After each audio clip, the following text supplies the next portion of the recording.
c'est lui qui m'a présenté la communauté de diaspora ici. Je ne la connaissais pas avant de le rencontrer. Non, c'est quelqu'un gentil, visionnaire, pour l'Arménie, un bon connaisseur de vin, un spécialiste de vin. Voilà. J'ai parlé à la télé. Evcan, Asya kanunu demiştim ama ne diyorsun?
Good afternoon, everyone.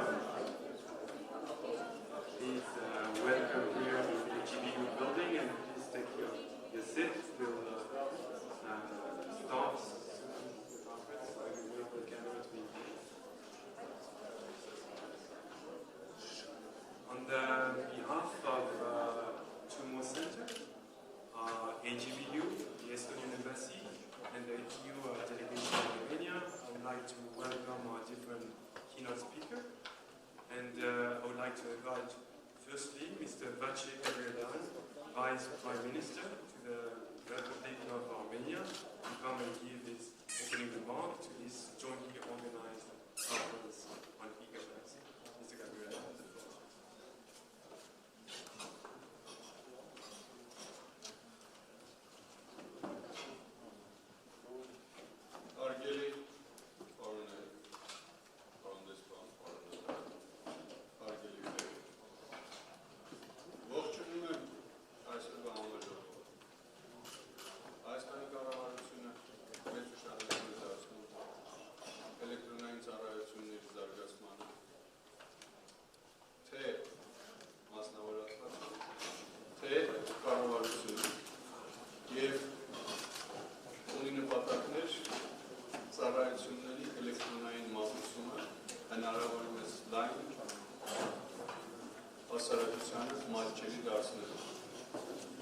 Այս առումով անգնահատելի է նման համաժողովների անցկացումը, մասնավորապես որ ունենք նաև էստոնական փորձի քննարկումը, Էստոնիան դիմելով փոքր երկիր ունի մեծ նվաճումներ եւ մեծ առաջընթաց էլեկտրոնային կառավարման համակարգերի ստեղծման, էլեկտրոնային ծառայությունների, էլեկտրոնային անվտանգության ոլորտում։ Կարծում եմ, որ փորձը ուսանելի է եւ կարծում եմ, որ եւ մենք եւս ունենք նվաճումներ Հայաստանի Հանրապետությունում, որոնց մասին հարկ է խոսել։ Ուրախ եմ այստեղ տեսնելու AGB-ի Հայկական բարեգործական ընկերության հարգիտակ թե Թումո ստեղծարար կենտրոնի ներկայացուցիչներին, թե ոլորտի ներկայացուցիչներին, որոնք պատրաստ են քննարկել ոչ միայն էստոնական փորձը, նաև հայկական նվաճումները։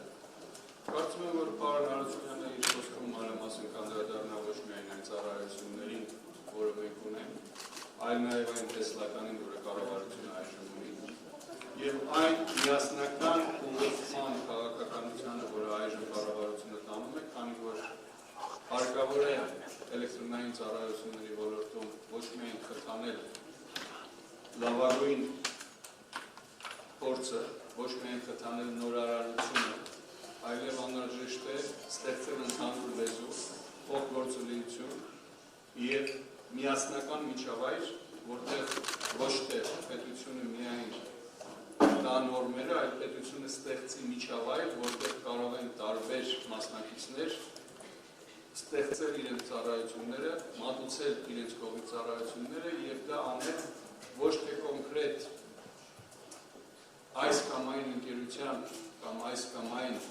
ծառայության հիման վրա, այլ համընդհանուր էլեկտրոնային հասարակության հիման վրա եւ էլեկտրոնային հասարակության անդամների մասնակցության։ Սակայն կառավարության ուղղորդիչ դերը այս ամենը ուղղորդելու եւ ընդհանուր նորմերը, որոնք կստեղծեն այդ միջավայրը ստեղծելու համար, կարծում եմ չափազանց կարևոր է եւ այդ մասին եւս կոչկանեի, որպեսզի բոլորը խոսեն։ Կուզեի, որպեսզի շնորհակալությունս հայտնեմ եւ կառավարության անունից ողջունեմ այս համաժողովի կազմակերպիչներին, Հայկական բարեգործական ընկերությանը, ընդհանուր միությանը, Եվրոպական միությանը, մեր էստոնացի հյուրերին, գործընկերներին եւ կարծում եմ, որ այսօրվա քննարկումները կլինեն չափազանց խտրավեր եւ մեզ մոտ կստեղծել ընդհանուր մոտեցումներ, ընդհանուր համաձայնություն առաջ գնալու մեր տեսլականների վերաբերյալ,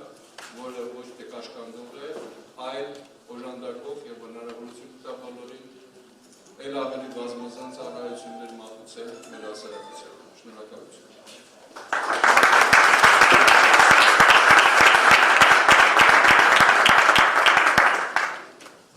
Thanks a lot, Mr. Prime Minister. I have the honor now to invite the board member of HBU Central to give his opening remark, Vasquez Yakutia.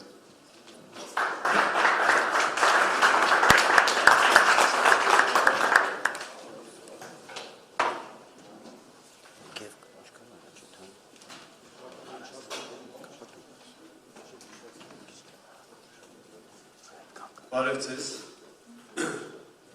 անգլերեն թե հայերեն, երևի երկուսն միասին ունենք, իմիջայլոց մենք ծագմանության հնարավորություն ունենք, անգլերենի հայերենի, որով ուզեն հերֆոնները ետևը նախ ուզեմ բարեկալուստ մաղթել կառավարության բոլոր ներկայացուցիչներուն, Հանելիստներուն, որոնք այսօր իրենց գիտելիքներ մեզ հետ բաժնել և ծեր բոլորին իհարկե EV delegation-ին Հայաստանի մեջ, որ այս նտահղացումը ունեցան և միասին քննարկեցին։ Հիմա երևի բոլորի միտքերու մեջ կա հարցումը, թե հայկական բարեգործական ընդհանուր միությունը ինչ կապերի e-governance-ին հետ։ Այս քննարկումները, որ բարոն Աջեմյանին հետ ուրեմն անցկացուցի քանի մինիստրեր հետո, քուն նպատակը այսօրվա կոնֆրանսին կոնե մեր տեսակետով երկու նպատակ ունի։ Նախ ավելի մեծ շերտերու ծանոթացնել, թե e-governance-ը էլեկտրոնային կառավարում կամ կառավարություն ինչս է։ Եվ երկրորդ քննարկենք, թե այս պլատֆորմը ինչ ցևով կրնանք Սփյուռքի մեր հայացքի Սփյուռքի բաժինը ներգրավել այս պլատֆորմի վրա։ Բավական, այսինքն գիտեք, հայկական իրականությունը վերջին 24 տարիներում բավական փոխվեցավ։ Եվ մեր կազմակերպությունը ուրեմն ունենալ է երբ որ ունեցանք մեր ազատ անկախները, չէին կրնալ շարունակել մեր գործունեությունը ճիշտ նույն ձևով։ Այո, մեր նպատակները, մեր միշնը չի փոխվեցավ։ Մեր նպատակը շատ հստակ, մեր ինքնությունը բայել պահպանել գրթական, մշակութային և տարբեր միջոցներով։ Բայց անեզրակացության հասան, թե այսօր Հայաստանի գոյությունը այն ֆորմուլայի մեջ շատ ներծելու, այն ֆորմուլայի մեջ բավական ծանրագշիր աննոն մնի։ Ուրեմն անիկա նկատի առնելով, մեր գործունեություններում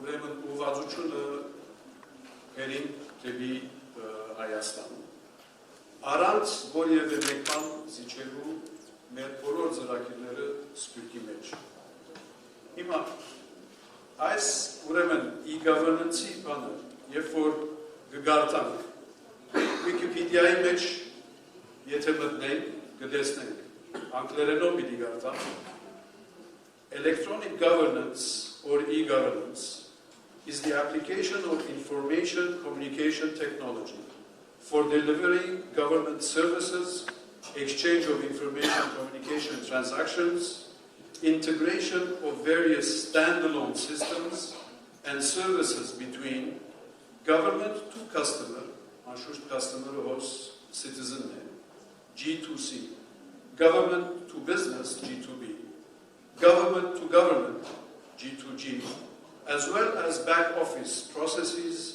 and interactions within the entire government framework. Through e-governance, government services will be made available to citizens in a convenient, efficient, and transparent manner. The three main target groups that can be distinguished in governance concepts are government, citizen, business, interest groups. Yet, in e-governance, there are no distinct boundaries. Եվ որ ասկարտացի ինձի երկու հար շատ կարևոր է ինձի համար։ Առաջինը transparency-ն է։ որը շատ կարևոր է եւ ես կարծեմ Սփյուռքի համար շատ կարևոր է։ Եվ that e-governance there has no boundaries. Հիմա եթե մենք իբր ազգովին պիտի մտածենք, որ we are a nation beyond borders, անիչ որ մեր նախագահը Վարոն Սեդրակյանը միշտ ասել։ Այո, մենք Հայաստան ունի 3 միլիոն հայ, ոսկատի 7 միլիոն ռուսը, մեր ներուժը, այսօրվա ներուժը սրբված է ամբողջ աշխարհում։ Մենք ցևը պետք է գտնենք, որ այս ներուժը կենտրոնացնենք եւ ավելի իմաստավորենք priority-ներում վերածենք։ Արդյոք e-governance-ը այս նպատակը հասնելու համար պլատֆորմն է, թե չէ։ Այսօրվա մեր քննարկումները կարծեմ այս հարցումին պատասխաններ կգիտան։ Եվ մենք լալով բավական creative ասկնա, ես կարծեմ, որ այս հարցումին շատ հետաքրքիր պատասխաններ պիտի հասնենք։ Եվ հուսանք, որ Wikimedia-ի մեջ կամ գրվի ավելցրի հոստեղը government to diaspora, G2D, եւ այսօր Wikimedia-ի ներկայացուցիչն ալոցել մեր մեջը, երևի ամբողջությամբ դուք գտնակ որոշ ճշտումներն են, եթե մեր քննարկումները այսօր մեզի դրական արդյունքներով հասցնեն, եւ կարծեմ, թե պետք է հասնի։ Ինչպես ասի, e-governance, it has no boundaries, no limits. We are a creative nation, and I think we should try to find creative solutions as to how we can use this platform to converge our resources to better achieve our goals. So I think I wish you, all the panelists, a productive day, and let's see what we come up with at the end of the day. Thank you very much.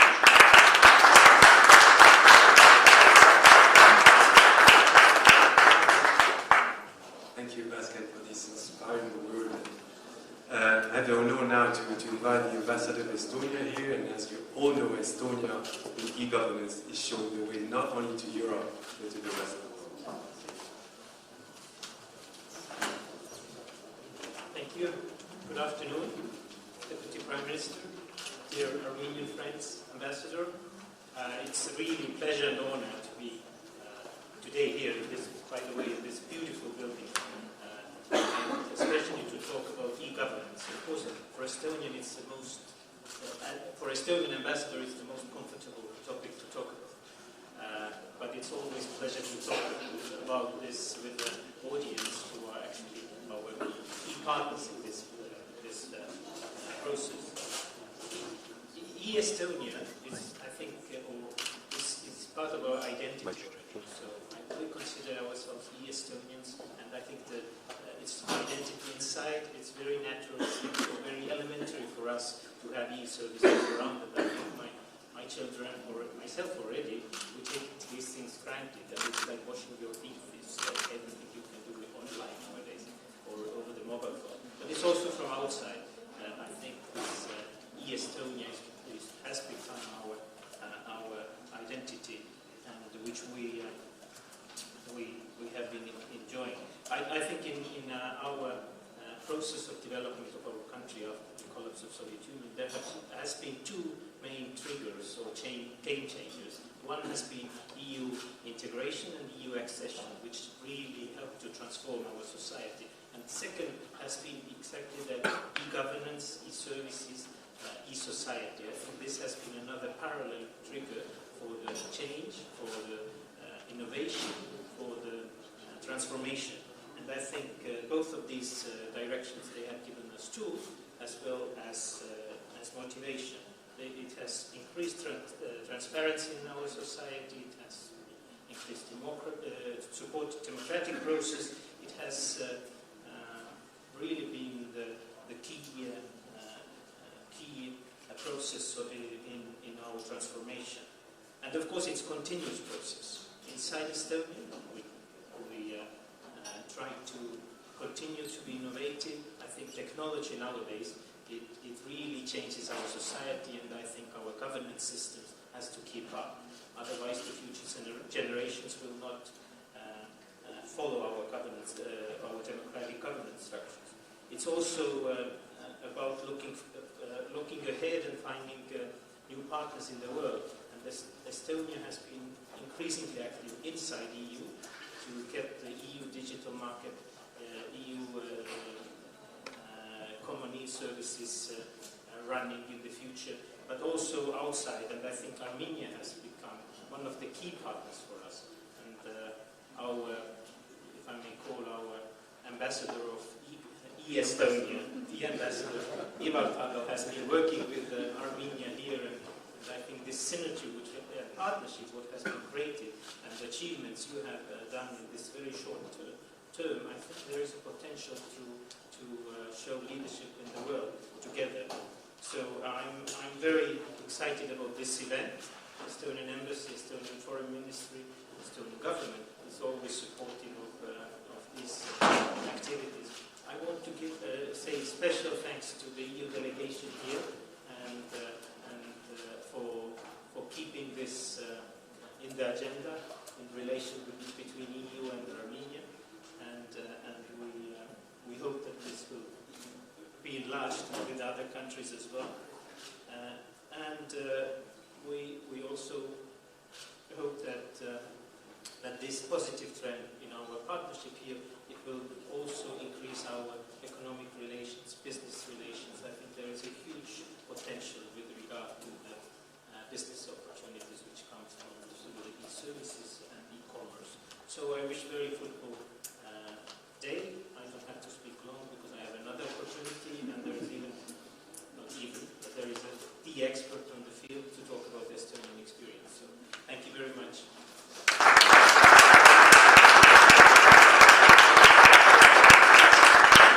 Thanks a lot. And for the last opening remark, I have the honor to invite my boss, the ambassador, head of the EU delegation here.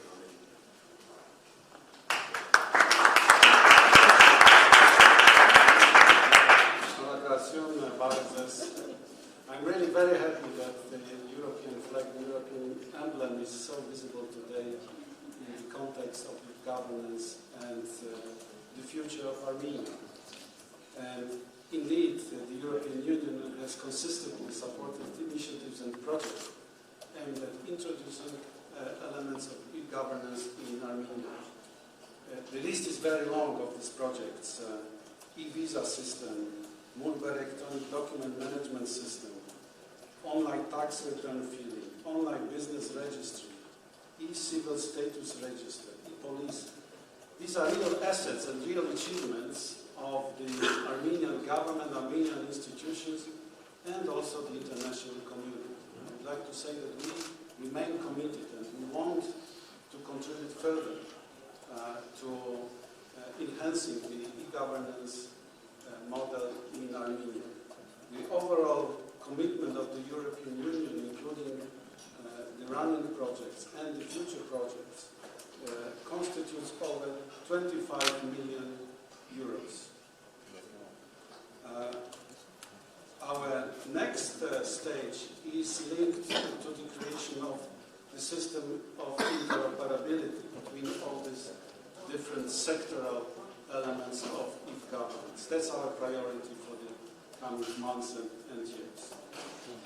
I'm so grateful to Estonia for providing its valuable experience in this field. And Estonia is a leader, no doubt, not only in this region, but also in the whole European context.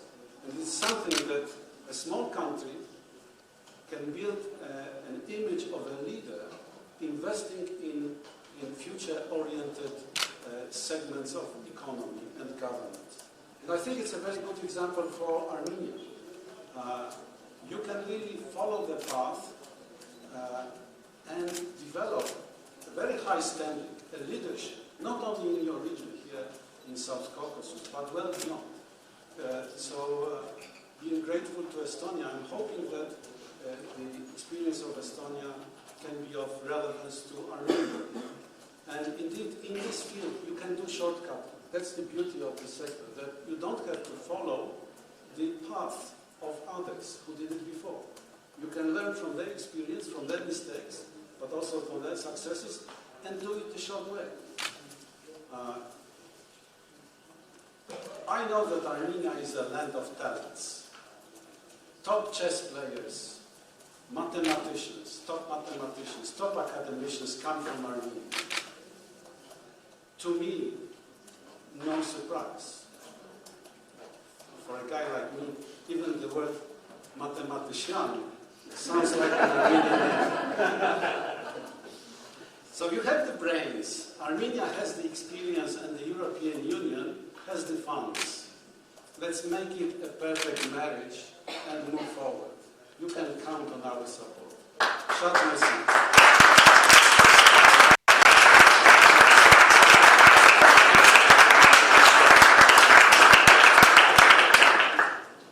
Thanks a lot, Ambassador.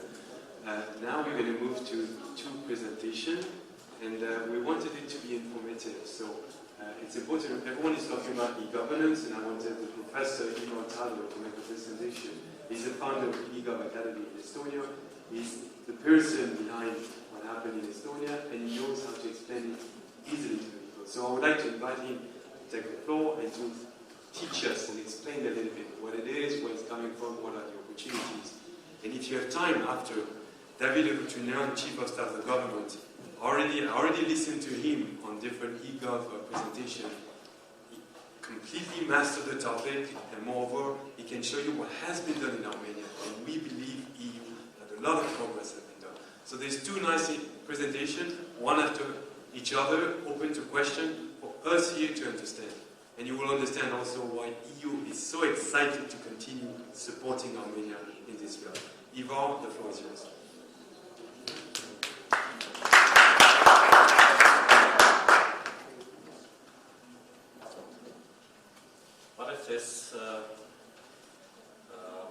Mr. Artunian, Excellencies, distinguished guests. For me it is a little bit difficult to speak in front of you because many of you have heard me speaking about the Estonian example, and there were already very good short speeches explaining what the governance is and how to move forward what Estonia has done. But I took notice of what Bing said and to give a little bit more food for thoughts. So let me try to accomplish all this, and let me first show you a standard picture. Can we move with this a couple of slides so that some people who don't know where Estonia is, could you please put the next one? It is a small country somewhere in Northern Europe, well, I know many of you have visited Estonia already, but just to repeat, it is in many ways as a country like Armenia. Yes, we don't have mountains, but we have a lot of forests, but we have 1.3 million people in 45,000 square kilometers, so it's kind of comparable size, and that makes it interesting. What is also interesting, really, how our ambassador said that, well, we had these transformative events of how we became members of the European Union and how we developed the e-governance. Actually,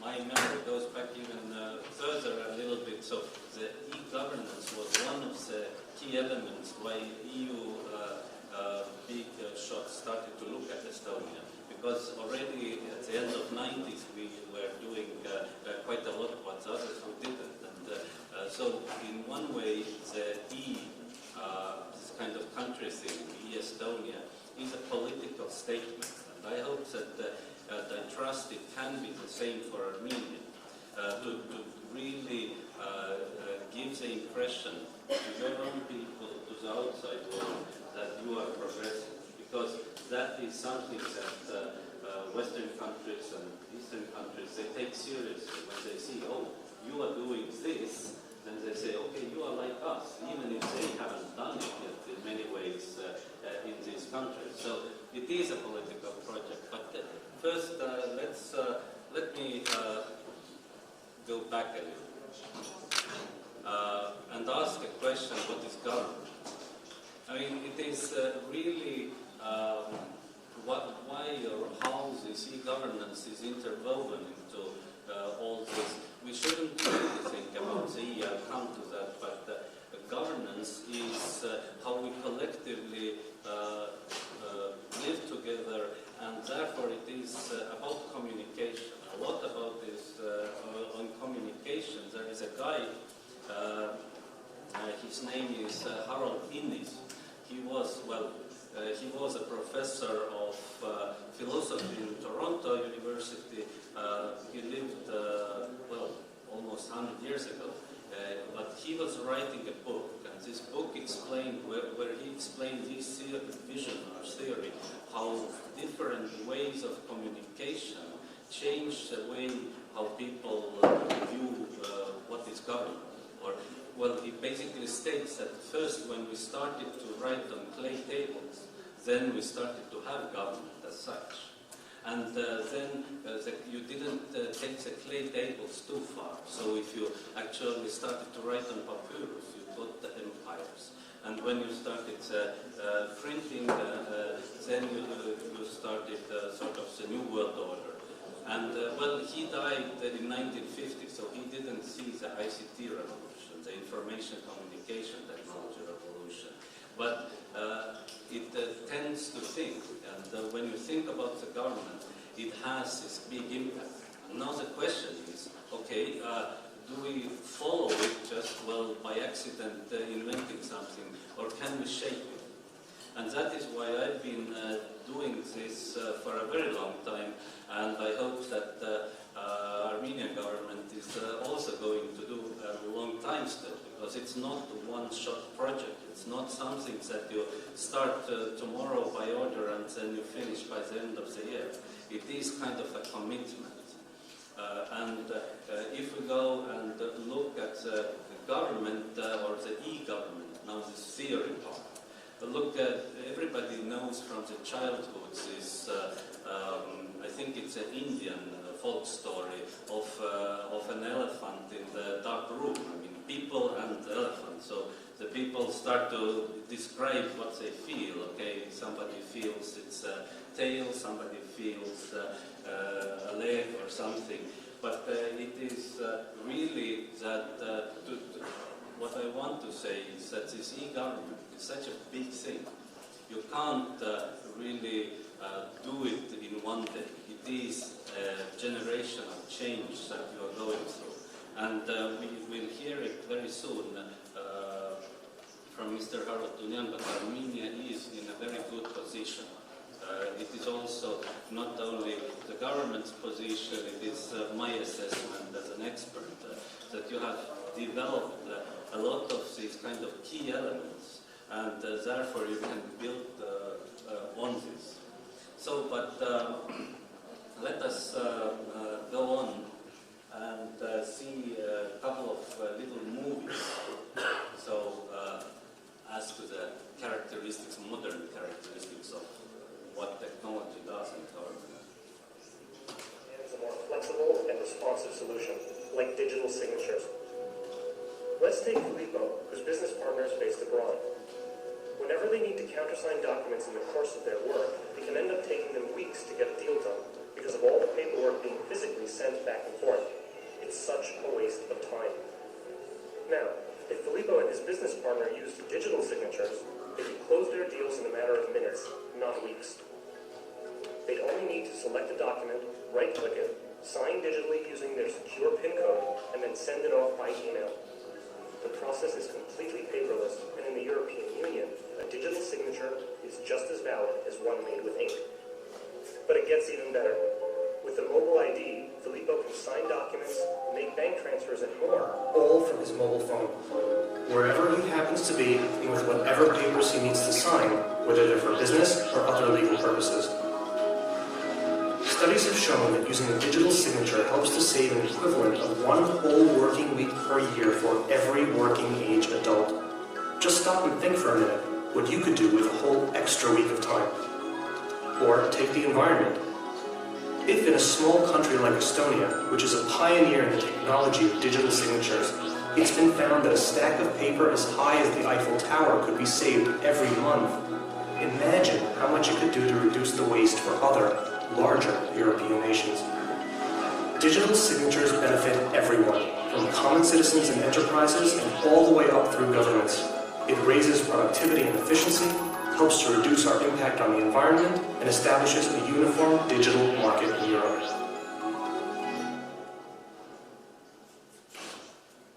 So this was one video, and we'll see another one on X-Road also. It's prepared by the Estonian government, so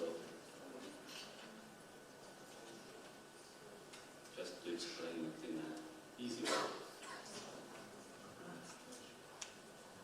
So does it push?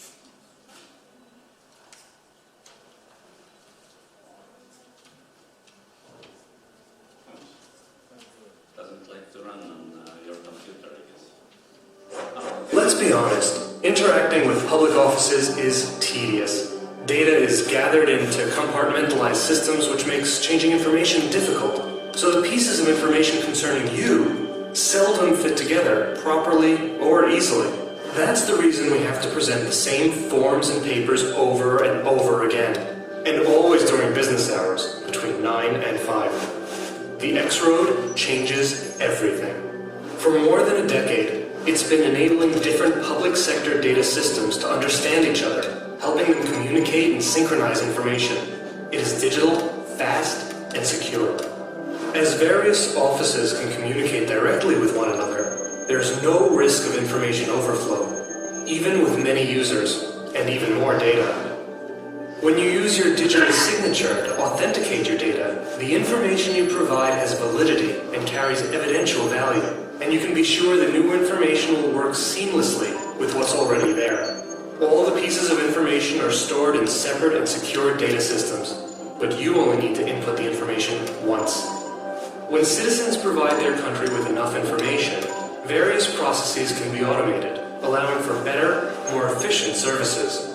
For example, when Tom and his wife had a baby, the personal identification code of their child was generated automatically, and they didn't even have to file a separate application for child benefits from the state. After a few years, when their child is ready to begin school, the X-Road can independently notify the proper offices, leaving them to enjoy it without the needless interruption of bureaucracy. The X-Road can also be connected to other similar systems, which means data networks can effortlessly be expanded and the international exchange of information simplified. Of course, you still have complete control over your information, accessible to you at any time. The X-Road, saving the state money and letting public offices concentrate on their main functions so you can sit back and live your life. Simple.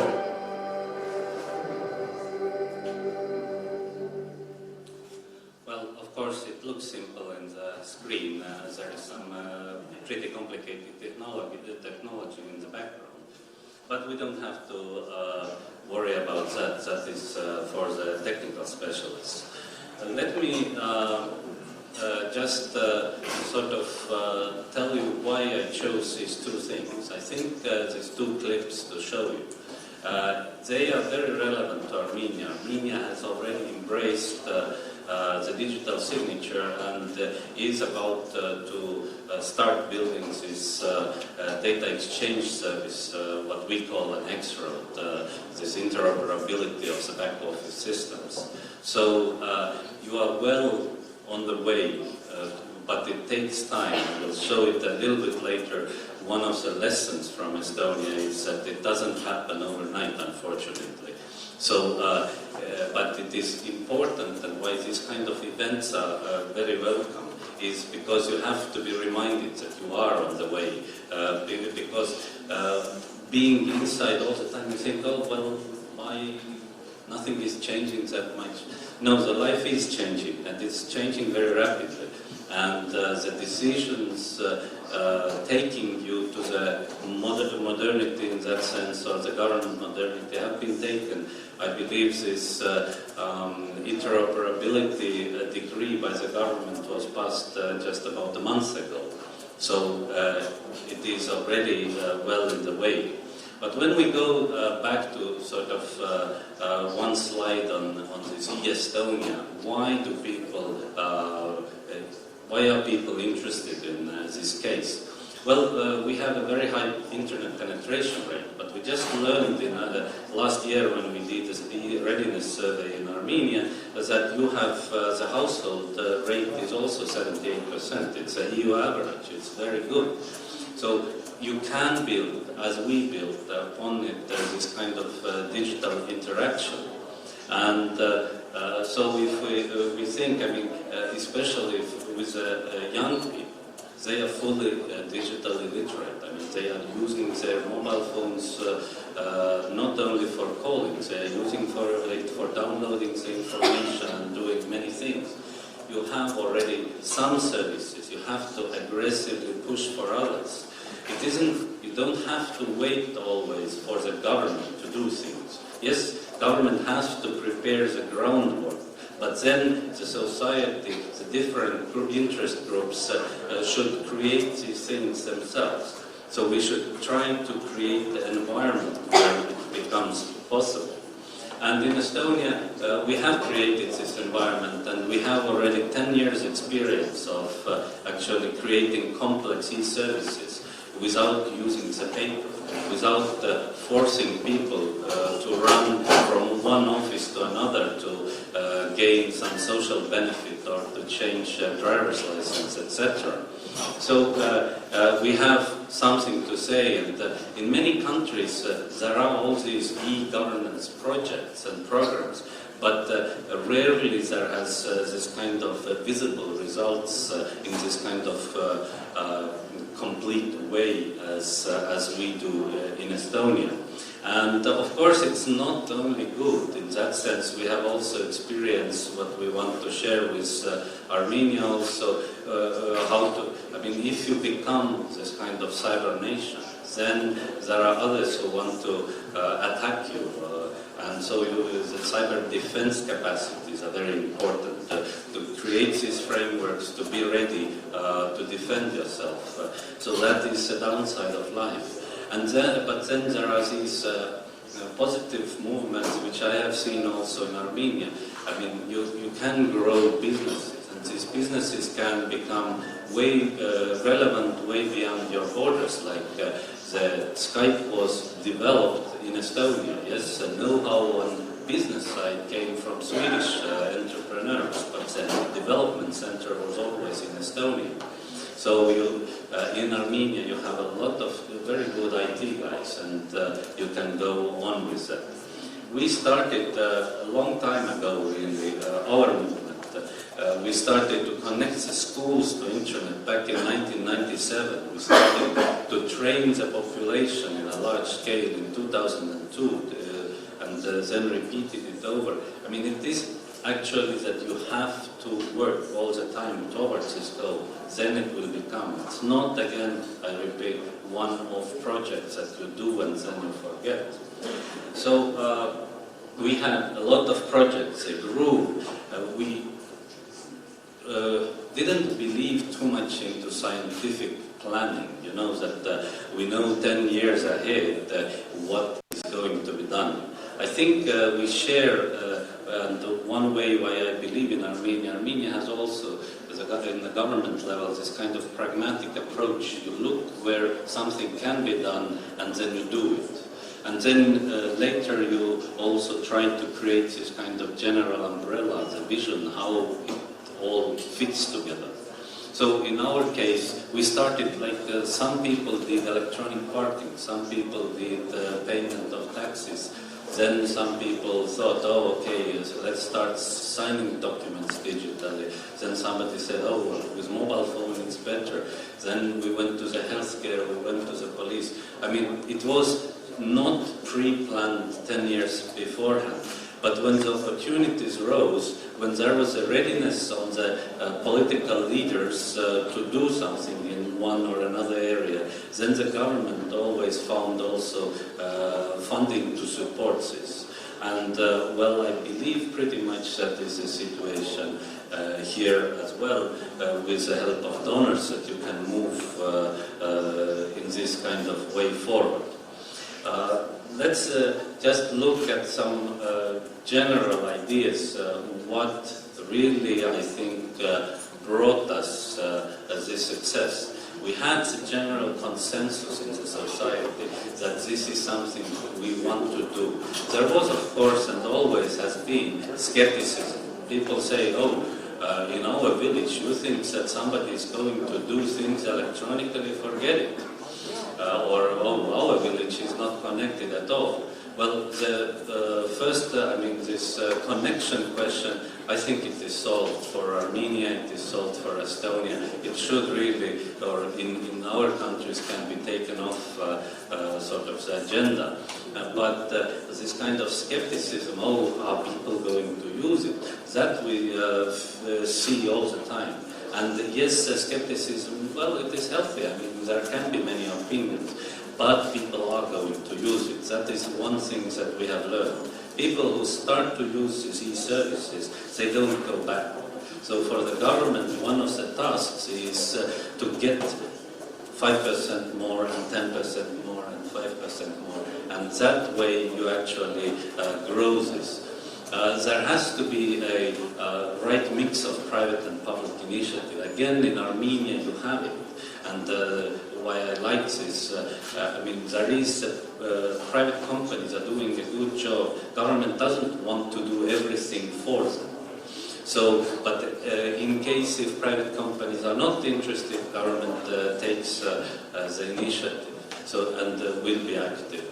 And this kind of project-based developments that we saw in Estonia, we'll see now a lot here in Armenia. I think that it can be a success story here as well as it was in Estonia. We started in 2000 with something called an e-cabinet. Actually, there is a very good connection to Armenia on this because Armenia has the Mulberry system, which your people basically, copied the idea and did it in your way, because our system is just for the central government. You have populated with Mulberry all your government offices. Very good. I mean, that is exactly how you should develop, how you should think forward. You don't have to copy from the shelf or take something. You have the chance to do better because the technology has developed and you can invent and start becoming a beacon yourself of these new solutions. But what is important really, I started with it, I will still want to stress it once more, is that we used it, and I believe it can be here used in the same way to overcome the skepticism. We used it as a political project. We said that, look, people, things are changing. We are doing it on computers, you are doing it over internet. There is no necessity for papers. This is a different world we are living in. So that way you build a critical mass, and I think this critical mass should not be just among your own local country population. It can be and should be spread by a diaspora. You have to convince them as well, and then they will love Hayastan even more. Okay, so some more of these basic ideas. We think that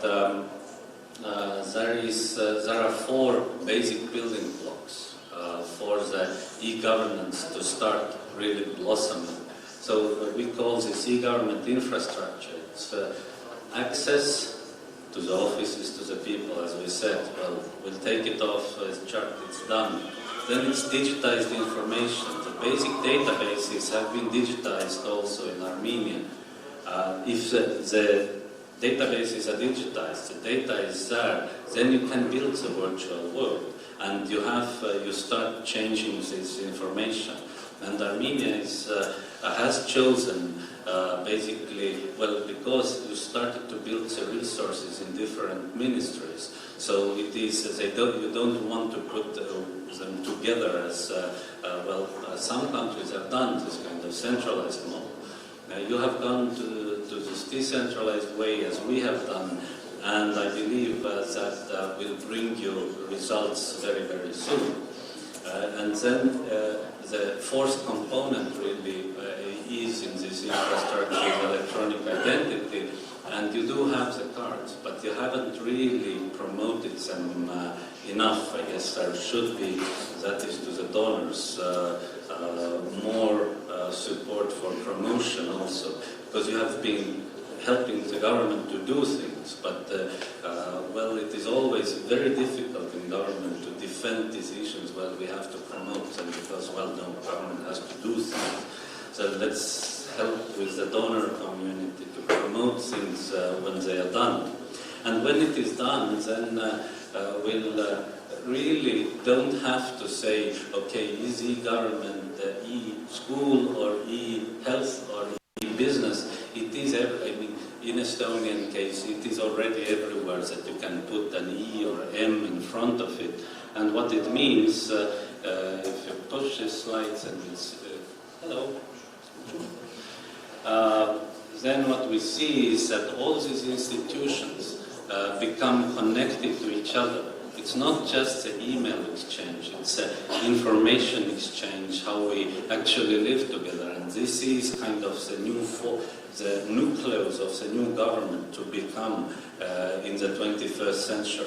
This is the big change that is happening, and you are in the midst of it. So I have this formal kind of Excel slides that we kind of by compulsion show, but I think we'll take it off. This is getting a bit too complicated. You will have your own slides of the same nature soon.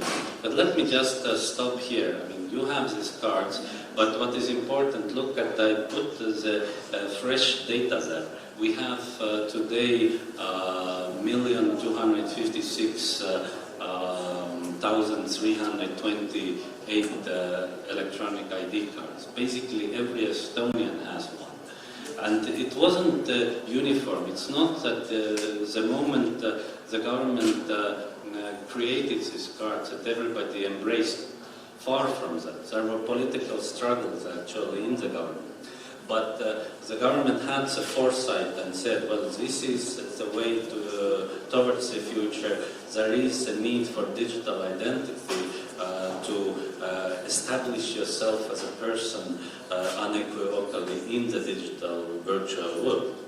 And so you see, Estonians, as of today, again this morning when I was updating this slide, there were 240,623,823 whatever signatures that Estonians have given. And remember this little clip in the beginning where basically we were figuring that what does it, because economists always ask us, okay, e-government takes money, why do you need this e-government? But then we started to think, okay, how do we explain it that it actually is not only convenient to use, but it actually makes economic sense. And when you think of document creation, okay, just to give a signature, it's very quick. But if you think that, okay, then you print the letter out and then you fold it and then you put it into envelopes and you send it somewhere, postal services works and you get it posted in post and you file it away, all this takes time. So we said, okay, how about if one signature is this cumulative time around one signature is 1 hour? And then you already see, and what the statistics shows is that on average, every Estonian gives about 40 digital signatures annually. And this 40 is like 40 week or 40 hours. 40 hours is 1 working week that is saved.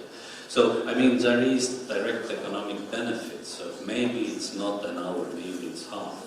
But still, the savings are huge. It's not just convenience, it makes sense economically.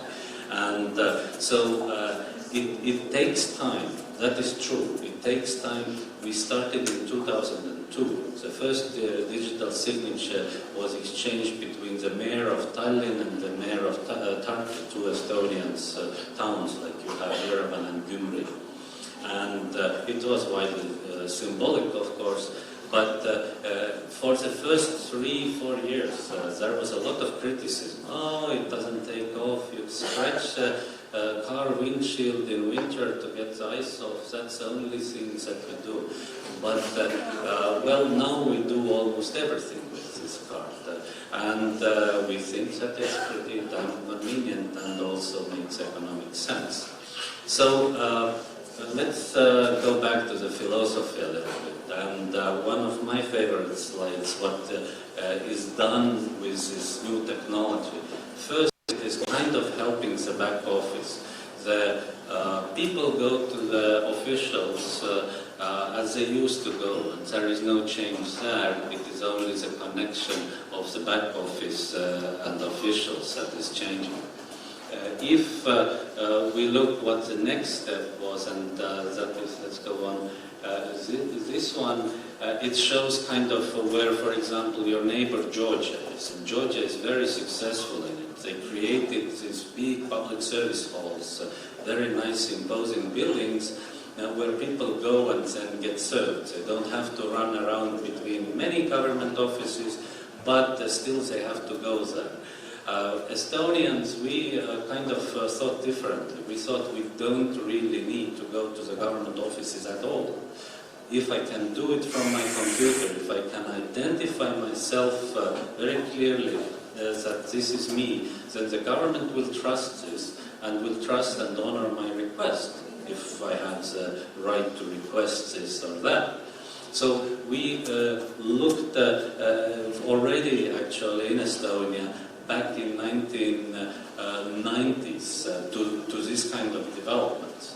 And I think actually you should look at this too. You shouldn't start building these big new government offices. So of course for ministers they like it because then they can open it and then the TVs will be there and everybody will see, okay, something material is done.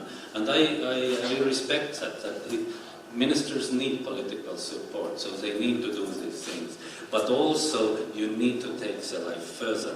And the further, I mean, this kind of future is with no offices, but your direct contacts. But yes, what is from our experience, when we have taken now these e-government stories to the other countries, what happens is that government as kind of a communication hub is really interdependent in very, very many ways. It's kind of like this spider webs that you can't take one single piece out discreetly and build a totally different thing out of it. You have the full spider web, you have the full government. So that if you change something, you have to change this kind of basic ideas, and then it is going to be a different spider web, and that is a difficulty to create the processes that would allow it. Because here in Armenia, what I have seen also is that some government offices want to move forward, and move forward quite radically. But then some other offices are taking it back. And this is quite natural, but this delicate balance and to try to find what works, what doesn't, is something that we hear probably from Mr. Hartunyan in a couple of minutes. So, but just a couple of more thoughts. First, the basic truth in governance. The only change coming from below in this kind of radical way is revolution, and nobody in the sane mind wants it. So, but to change from above, we have to have, all in this change, and the decision makers have to believe into that, what they are doing. And so that's why I'm very happy with experience working together also with Armenian government and Mr. Artunyan. Let's not get into these details. Let me show you another nice picture, which I always like. It's about, it's Salvador Dali, and it's actually the picture is called Farewell to Memories, but I'm always thinking about it as a time as a fluid concept. It's a kind of good characterization of this. And why I'm drawn to this picture, or why I'm drawn to this idea about the time, is that we have, when we do things and when we observe things, we have different feelings of what time is, or how long time is, or how short. And why I wanted to show you, look, this is, we didn't become the E-nation overnight. It took us 10 years to basically starting to pay taxes, and when almost everybody was paying taxes online. So it is difficult then to assume that when you have a good thing, that you will have the results right away. You have to believe into the change in order to for this to happen. We started with this is e-voting. We started in 2005 voting over internet, and it was 2% of the population who was doing it. And today, actually, this data is until 2011. We had elections this spring to the Estonian Parliament, and we had 33% of people voting online. And that is really one thing that we see, that there is no turning back. I mean, those people who have become convinced using electronic means actually are not going to return to the use of paper. So let me wrap up a couple of basic points. What is needed? Leadership, political will, fixed info-political principles, good infrastructure, also e-banking. I mean, in Armenia you have to kind of get more banks involved into this. We had in Estonia the good fortune that when we became independent and we didn't have a banking system, that the banks really built up the e-banking from the scratch back in the 90s, and they were one of this pushing force in the society. And you need legal fiscal frameworks and interoperable infrastructure, which you are building. And then you can start to play around when these chips are in place, like we are now doing all kinds of interesting things. They spring out of somewhere, and this e-residency of Estonia, as a concept, it was really floated. Initially, in the background was the idea that we had people coming, foreigners coming to Estonia, and they couldn't consume these electronic services that Estonian citizens could. So we said, why not? I mean, why should be there this kind of government regulations, and that we should give the expats, so to speak, an expat status, that with mobile phones they could sign things and enjoy the 21st century e-services. And then the government looked at it and transformed it into the e-residency, saying, oh, look, we offer it to everybody. I think in your case, and we'll come back to this presentation, you have a very well-defined audience where you can really do it. But because of these kind of messages that have emanated from Estonian government, we are taken much more seriously in the world today than our 1.2 million, 1.3 million people would actually kind of foresee, or what would be our rightful place. We are just one block of some big megacity, and that's it. But we are a country, we are fully functioning organism, functioning in the principles that probably are going to stay to characterize the 21st century where we live and where we build our future. And I think that you can do the same, and you have taken many examples from Estonia, and you have done good with them. Thank you very much.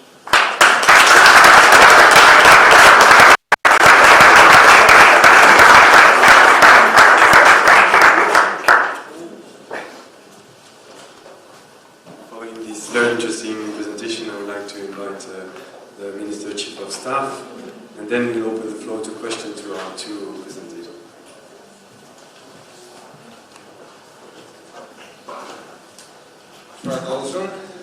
Thank you, ladies and gentlemen. I have to switch to Romanian in accordance to our legislation. So, when I will need to pronounce a specific term of art, probably I will switch to English, just to ease the word of knowledge.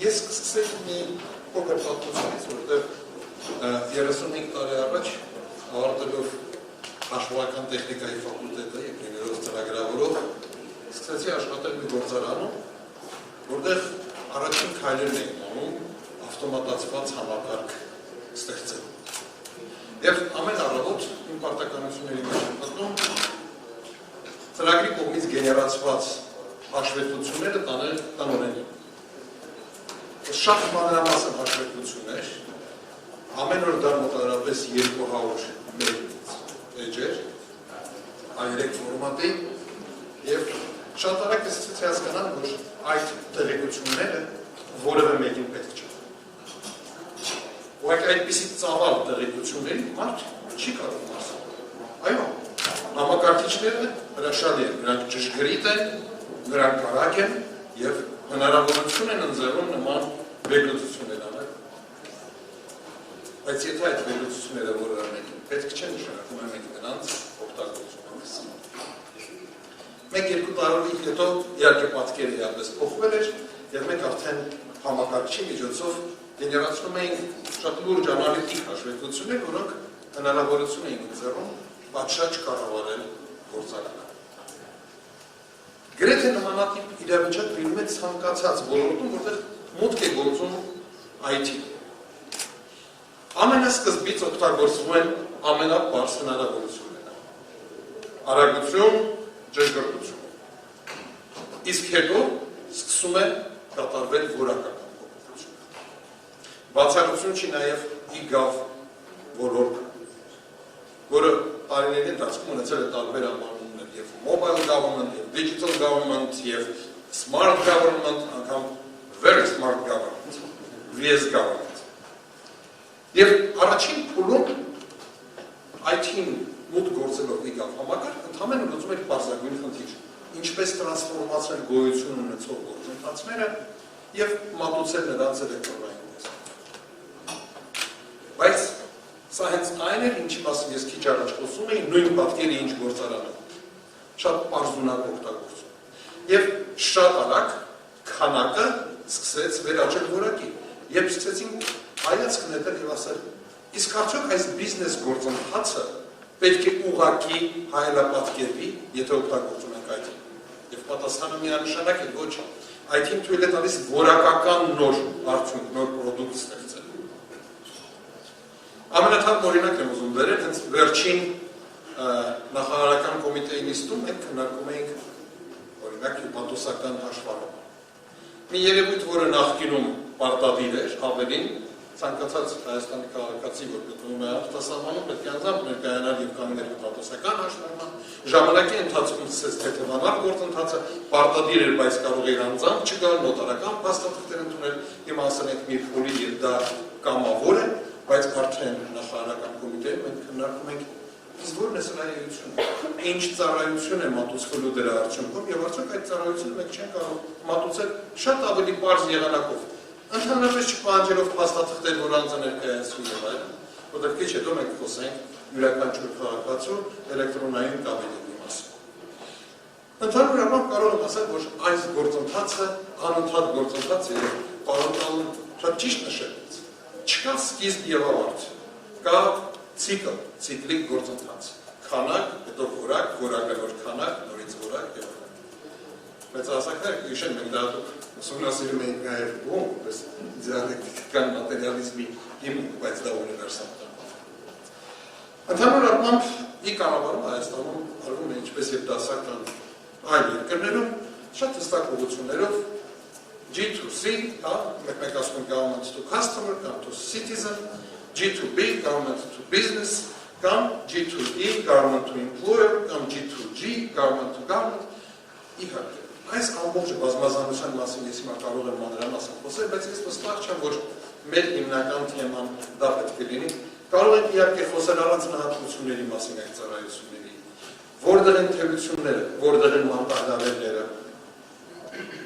բայց կարծում եմ արժի շատ կարճ, իսկապես շատ կարճ անդրադարձ կատարել, թե ինչ է արված Հայաստանում։ Հայաստանում արված են մի շարք քայլեր այս առումով, եւ ես օրինակներ անգամ կներեմ, բայց շատ ճշգրտորեն նշվեց, որ կարևորագույն տարրերից մեկը դա էլեկտրոնային ստորագրությունն է։ Եվ դրա առաջին տարրն է դեռևս միայն իրականացված, դա e-signature-ը, բայց մեզ սպասում է շատ շուտով մեր հաջորդ քայլը եւ դարձյալ մենք այստեղ ընդօրինակելու ենք էստոնական փորձը, որտեղ մեզ անհրաժեշտ է լինելու իհարկե mobile signature-ը, հեռախոսի միջոցով հնարավորություն թվային ստորագրություն դնելու, որը հաստատում է, որ ստորագրողը հենց այն է։ Մենք կատարել ենք բազմաթիվ քայլեր, որոնք թույլ են տալիս նաև ավելի թափանցիկ դարձնել համակարգը։ Օրինակ ինտերակտիվ բյուջե, այդ առումով մենք իսկապես շատ լուրջ առաջընթաց քայլ ենք կատարել եւ իսկապես շատ հաճախ քննադատական հոդվածները կառավարության կողմից այս կամ այն ծախսը կատարելու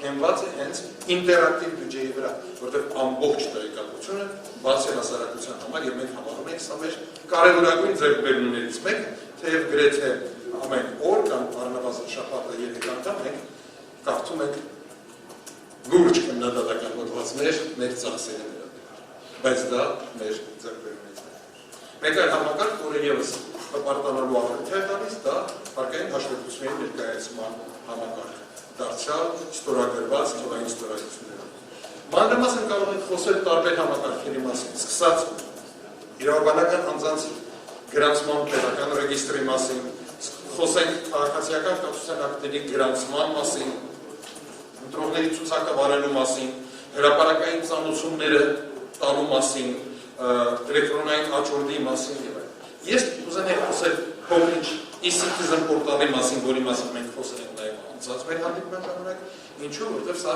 կարևորագույն տարրերից մեկն է, երբ յուրաքանչյուր անձ ունենում է իրեն հատկացված էջը, պետական պետության կողմից հատկացված էջը, որը ծառայում է որպես ինք նրա եւ երկրի փոխհարաբերությունների ինֆորմացիայի փոխանակում։ Բայց այս էջը ունի մի կարևոր այլ ձեռքբերում ևս հնարավորություն է տալիս։ Դա պարզել, թե ով է քո տվյալներին, որոնք պահպանվում են տարբեր պետական տվյալների բազաներում, ով է ունեցել հնարավորություն այդտեղից ինֆորմացիա ստանալու, որ մի պետական մարմին է։ Սա շատ կարևոր է։ Ես ինչի եմ այսօր դրա մասին շեշտադրում անում, որովհետև վերջերս միայն մենք ընդունեցինք անձնական տեղեկությունների պաշտպանության մասին օրենքը, ստեղծեցինք հատուկ կառույցներ, եւ հենց այդ հատուկ կառույցները ցույց է տալիս, ստեղծումը ցույց է տալիս, որ այն ինչ մենք իրականում ստեղծում ենք իգա համակարգը, այն ունի իր նաեւ թույլ տերերը։ Քիչած դրա մասին։ Որն է մեր առաջնահերթ խնդիրը։ Այս պայն շատ լուրջ որում է գտնվում e-health համակարգը, որը բավականին դժվար է ներդրվելու եւ դա բնական է։ Համակարգը բավականին պահպանողական է առողջապահության ոլորտում, բայց մենք փորձում ենք ծածկել ամբողջ դաշտը։ Ես կարծում եմ mobile signature-ը դրա մասին արդեն խոսեցի եւ հաջորդ գաղափարը դա e-residency-ն է, Էստոնիայի օրինակով, բայց Հայաստանի համար դա հատկապես կարևոր է, իսկապես որտեղ մենք ունենք մեծ Սփյուռք։ Ավելի, ես կարծում եմ յուրաքանչյուր անձ, որ այցելում է Հայաստանը, շատ հաճախ այսպես թե այնպես ստիպված է նույն պետության հետ հարաբերությունների մեջ մտնել։ Եվ դրանց համար եւս մենք պետք է մտածենք, որպեսզի այդ հնարավորությունը ընձեռվի։ Եվ ի վերջո չեմ բացառում նաեւ, եթե կարողանանք ապահովել պատշաճ երաշխիքներ, ապա գնալ ուղղակի այն ճանապարհով, որով գնաց Էստոնիան եւ ցանկացած երկրի ցանկացած քաղաքացու կարող է շնորհվել, ամենայն դեպս ես տեսա այսօր հենց այդ հայտարարությունը այստեղ։ Ինչ հնարավորություն կընձեռ, ամենապես հնարավորություն օգտվել ամբողջովին այն ծառայությունների դաշտից, որ մենք ներկայացնում ենք։ Թվային թվերը կարծում եմ ձեզ կհետաքրքրեն, մենք սկսել ենք շատ ավելի ուշ, եթե Էստոնիայում 2005 թվականին արդեն դա գործում էր, մենք սկսել ենք 2012 թվականին, այս պահին 500,000 մարդ ստացել է իրենց վկայականը, իսկ 110,000 մարդ ակտիվացրել է իրենց թվային ստորագրությունը։ Ամենայնիվս անցած 3 տարիների համար ես կարծում եմ սա բավականին լուրջ արդյունք է։ Եվ պետք է նշեմ, որ օրորի թիվը աճում է, մենք ունենք ամբողջ անհրաժեշտ ենթակառուցվածքը, որպեսզի կարողանանք ապահովել նաև Սփյուռքի մեր հայրենակիցներին, որպեսզի կարողանանք ապահովել Հայաստան այցելող ցանկացած մարդու համապատասխան էլեկտրոնային ստորագրությամբ եւ իդենտիֆիկացիոն քարտով, այստեղ միակ հարցը, որ մնում է բաց, դեռևս դա օրենսդրության փոփոխություններն են, ինչը իսկապես առանձնապես մեծ ջանքեր չի պահանջի մեզանից, այսինքն մենք պատրաստ ենք դա անելու շատ արագ։ Ես կուզենայի խոսել փոքր-ինչ փոխգործելիության ծրագրի մասին։ Այն, ինչ Էստոնիայում անվանում են էքսրոդ, ինձ թվում է շատ հաջողված անվանում է եւ մեր տեսանկյունից ներկայացնել ձեզ գաղափարը, որից հետո խոսել մի քիչ թույլ կողմերի մասին։ Նախ-առաջ սա իսկապես անտեսանելի համակարգ է։ Քաղաքացու բիզնեսի համար այն չպետք է լինի տեսանելի։ Նա պետք է սպասարկի թե հանրությանը, թե բիզնեսին, թե հանրային իշխանությանը, թե բիզնեսին, այսինքն բոլորի համար բաց լինի եւ պետք է իրականում հարմոնիզացնի ամբողջ տեղեկատվությունը, որը պարունակվում է տարբեր տվյալների բազաներում։ Ամենակարևոր տարրերից մեկը, որի մասին ես կուզենայի խոսել, դա ապակենտրոնացումն է։ Տվյալների բազաները պետք է լինեն ապակենտրոնացված, չպետք է լինի մեկ միասնական տվյալների բազա, իր մեկ միասնական տիրոջով։ Եվ հաջորդը այն պետք է լինի բավարար ճկուն, որպեսզի յուրաքանչյուր լինի դա բիզնես կամ պետական մարմին, ինքը որոշի թե ինքը ինչ պրոդուկտ է ընդունում ծրագրային։ Կարևորը, որ այդ պրոդուկտները իրար հետ այդ միջանկյալը X-ռոդ ասածով փոխգործելիության համակարգով կարողանան աշխատել։ Որն է այն թույլ կողմը, որի մասին ես քիչ առաջ ասացի, որ մենք պետք է խոսենք։ Թույլ կողմը դա հետևյալն է, առաջինը։ Ինչքան շատ էլեկտրոնային ծառայություն, այդքան դրանից անհամեմատ ավելի շատ օգտվող կամ օգտվելու դեպքեր։ Այսինքն կրկնակի դարձել էլեկտրոնային ծառայությունները ամենայն չի նշանակում, որ կրկնակի շատ մարդիկ կօգտվեն։ Դա նշանակում է, որ այստեղ գործում է իրականում շատ ավելի լուրջ փոխկապակցվածություն, կարելի ասել դա կարող է լինել քառակուսի, կարող է լինել էքսպոնենցիալ, բայց անհամեմատ ավելի մեծ։ Իսկ դա նշանակում է նաև շատ ավելի մեծ տեղեկությունների կուտակում անձանց մասին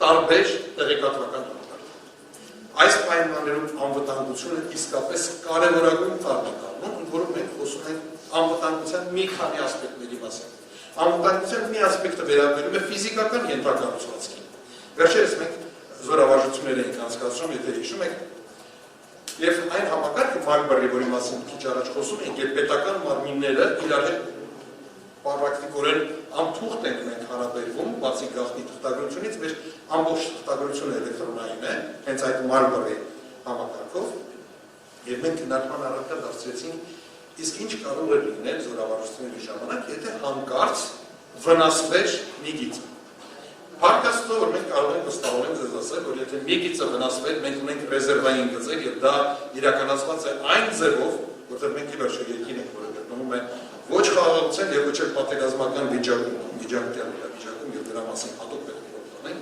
մենք ունենք իհարկե ռեզերվային գծեր, որոնք ավտոմատ են։ Բայց եթե հանկարծ եւ երկրորդ գիծը ռեզերվային գիծը վերանա, ապա մինչև կապի վերականգնումը դու բնականաբար կամ զրկում ես ինֆորմացիայի փոխանակման հնարավորությունից, կամ պետք է անցնես ավանդական եղանակի։ Բայց ինստիտուտները ավանդական եղանակի վերացել են, դրանք այլևս պետք չեն եղել։ Նրանք դարձել էին ատավիզմ։ Եվ սա ստիպում է լրջորեն մտածել ֆիզիկական ենթակառուցվածքի անվտանգության մասին։ Ես չեմ ասում նաև այն դեպքերի մասին, երբ կա նաև զուտ էլեկտրոնային մակարդակի հարձակման հնարավորություն եւ պաշտպանությունը այդ մակարդակի վրա եւս պետք է ապահովել, եւ ինչպես նշեցինք երրորդը, տվյալների անվտանգությունը, երբ անձը պետք է վստահ լինի, որ իր տվյալները օգտագործում են պատշաճ նպատակով։ Այս առումով արժի երևի խոսել մի քանի սկզբունքների մասին, որոնք մենք որդեգրել ենք որպես համակարգի հիմք, որտեղ թերևս սա ամենակարևորն է։ Առաջինը, զուտ եթե խոսում ենք փոխգործելիության համակարգի մասին, ես իհարկե չեմ նշի բոլոր սկզբունքները, որտեղ դրանք մանրամասն մենք համարագրել ենք նաև կառավարության որոշմամբ, որը վերջերս ընդունեցինք, բայց ամենակարևորների մասին խոսեմ։ Առաջինը դա թափանցիկությունն է։ Տվյալը անցնելով այս համակարգով չպետք է որևէ ձևով փոխվի։ Երկրորդը դա այն է, որ համակարգը պետք է հասանելի լինի ոչ թե կենտրոնացված մի կետի միջոցով, այլ նաև աշխատի որպես ցանց։ հանեք կենտրոնական կետը եւ երկու այլ կետերը պետք է կարողանան միմյանց հետ փոխգործել։ Երրորդը անվտանգությունն է կամ ապահովությունը տվյալները պետք է փոխանցվեն այն տեսքով, որպեսզի երրորդ կողմի միջամտությունը բացառված լինի։ Չորրորդը պլատֆորմներից չեզոքություն եւ անկախություն, ծրագրային ապահովումից չեզոքություն եւ անկախություն։ Յուրաքանչյուր մարմին, յուրաքանչյուր բիզնես պետք է կարողանա օգտվել իր ցանկացած ծրագրային ապահովումից եւ միայն ստանդարտին համապատասխան նա կարող է վերցնել տվյալները X-ռոդից։ Ես կունեի մի քանի խոսքով նաեւ նշել այն սկզբունքները, որոնք հիմքում են ընկած ընդհանրապես ինֆորմացիայի փոխանակման պետությունում։ Առաջինը դա օրինականության սկզբունքն է։ Պատահական չեմ նշում այդ բառը, որովհետև ցանկացած տեղեկատվական խոսք պետք է ունենա իր օրենսդրական հիմքը։ Եվ սա երրորդ վարչարան ամրագրում ենք մենք համակարգում։ Տվյալների պաշտպանությունը, սրա մասին ինչ անցք խոսենք, եւ մի կարևոր սկզբունք եւս, այսպես կոչված հետք թողնելու սկզբունքը։ Չի կարող որևէ տվյալ տեղափոխվել մի կետից մյուս կետը, չունենալով իր հետքը համակարգում։ Միշտ պետք է հնարավորություն ունենալ հետ գնալ եւ տեսնել, թե ինչպիսի տրանսֆորմացիա կամ ինչպիսի տեղաշարժ է եղել տվյալների հետ։ Մյուս սկզբունքների մասին հիմա չեմ ուզում ավելի մանրամասն խոսել, բայց երբ խոսում ենք վտանգների մասին, ես հիշեցի, որ մոտ 10 տարի առաջ հումորիստական մի փոքրիկ պատմվածք էինպես էր, կարծեմ Liberty կայքում, երբ մեկը փորձում էր պիցա պատվիրել եւ անմիջապես էլեկտրոնային ձայն ասում էր, դուք ես հասցրել եք գտնում հեռախոսը դեր սա է եւ հենց որ պիցան ասում է խնդրում եմ մսով ասում եք չէ կներեք, որտեղ առողջապահության նախարարության կայքից տեղեկություններ եք ստանում, որ դուք ունեք խոլեստերինի բարձր մակարդակ։ Եվ նա ասում է դա ինչ պատվիրեմ, ասում եք, գիտեք, անցած շաբաթ դուք գնել էիք խանութից սոյայի դիետայի վերաբերյալ գիրք, հավանաբար սոյայի պիցան է ձեզ ստացվում։ Ասում է շատ լավ, կրեդիտ քարտից տվյալներ տամ, ասում է ոչ, իմաստ չունի տալը, օվերդրաֆտ ունեք, կանխիկ պետք է վճարեք։ Ասում է լավ, ասեք որ հաստիով գան մեթմիան, ասում է չեք կարող գան մեթմիան, ապան ժամկետանց է։ Ասում է լավ, հեծանի ով կգա։ Եվ գոնե չեք մոռանա, չէ՞, պեպսի կոլան, որ խոստացել եք յուրաքանչյուր երկու պիցայի հետ անվճար պեպսի կոլա տալը, ասում է չէ, սա էլ է բացառված, որտեղ համաձայն ձեր առողջապահական ռեկորդի դուք ունեք շաքարախտ եւ ձեզ թույլատրված չվաճառել։ Իրականում տեղեկությունների հավաքվելը մի կետում ունի այդ վտանգը եւ մարդիկ պետք է իրենց պաշտպանված զգան։ Ես ուրախ եմ, որ համակարգը այդ աստիճան արագ չի զարգանում, երբ մարդիկ զգան, որ իրենք տոտալ վերահսկվում են։ Եվ պետք է նշեմ, որ մեկ այլ երևույթ սոցիալական ցանցերի զարգացումը, երբ մարդը կամովին է իրեն թափանցիկ դարձնում հանրության առջև, եւս մեղմում է փոքրինչ այս գործընթացը, հակառակ դեպքում մարդկանց մոտ ուղղակի կարող է առաջանալ շոկ, իրենց մասին տեղեկությունները բավականին մանրամասն եւ շատ հստակ պահում են դրում եւ հասանելի են շատերի համար։ Որն է մեր հաջորդ քայլը։ Ես նկարագրեցի մի քանի հաջորդ աշխատանքներ, որ մենք կատարում ենք՝ առողջապահությունը, մոբայլ ստորագրությունը, X-ռոդը, բայց ես կուզենայի մի քայլ կոնցեպտուալ նայել առաջ։ Հիշում եք, ես սկսեցի իմ խոսքը նրանից, որ շատ հաճախ սկզբից լինում է քանակական արդյունք, հետո որակական։ Առաջին հայացքից կարող է թվալ, որ X-ռոդը դա տվել է նոր որակ իհարկե, բայց սա դեռ միայն տեխնիկական բաժնում է։ Ես կարծում եմ շատ շուտով X-ռոդը մենք կդիտարկենք ընդհանրապես առաջին քայլ փոխգործելիության եւ արդեն անցում կսկսենք կատարել դեպի կառավարման նոր համակարգ եւ այն տարերի մեջ կավելանա SIGA, cognitive government, իմացիության հիման վրա հիմնված կառավարություն։ Եվ տվյալների այդ ամբողջ համախմբումը թույլ կտա ստանալ որակապես նոր որոշումներ նաև կառավարված կազմակերպված։ Իսկ եթե մի պահ խոսենք այդ տեսությունից, ապա պրակտիկ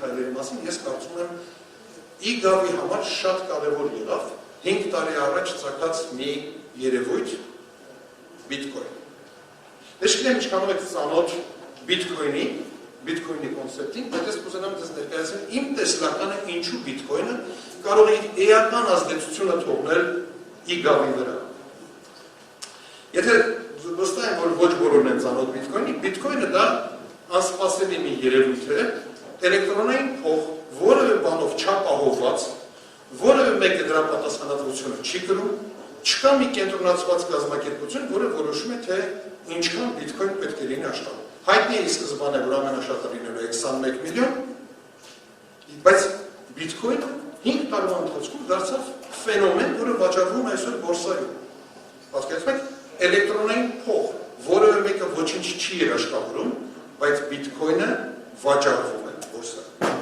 Բայց կարծում եմ բիտքոյնը, շատ ասեմ, որ շատ երկրներ համարեցին բիտքոյնը վտանգ, հետո փորձեցին կարգավորել, հիմա ավելի նախընտրում են գնալ կարգավորման ճանապարհով, բացառությամբ Չինաստանի, Թայլանդի եւ Ռուսաստանի կարծեմ, մյուս բոլոր երկրները հասկացել են, որ սա ինչպես եւ ինտերնետը առաջին հայաց սկզբից չէր ուզում նկատել, հետո սկսեցիր համարել, որ դա շատ վտանգավոր երևույթ է, բայց հետո համակերպեցիր եւ սկսեցիր օգտագործել։ Կարծում եմ հիմա արդեն շատ երկրներ դա գիտակցել են։ Բայց բիտքոյնի ամենահետաքրքիր տարը դա չէ։ Բիտքոյնի ամենահետաքրքիր տարը դա այսպես կոչված բլոկչեյնն է։ Ինչ է բլոկչեյնը։ Բլոկչեյնը դա տվյալների ապակենտրոնացված բազա է։ Երբ որևէ միտեղ չի պահվում ամբողջ ինֆորմացիան, այն պահվում է հազարավոր մարդկանց մոտ։ Ընդ որում պահվում է այն ձևով, որը ցանկացած մի ստորակետի փոփոխությունը անմիջապես ցույց է տալիս, որ ինչ-որ բան այստեղ ապահովված է, եւ որոշումները կայացվում են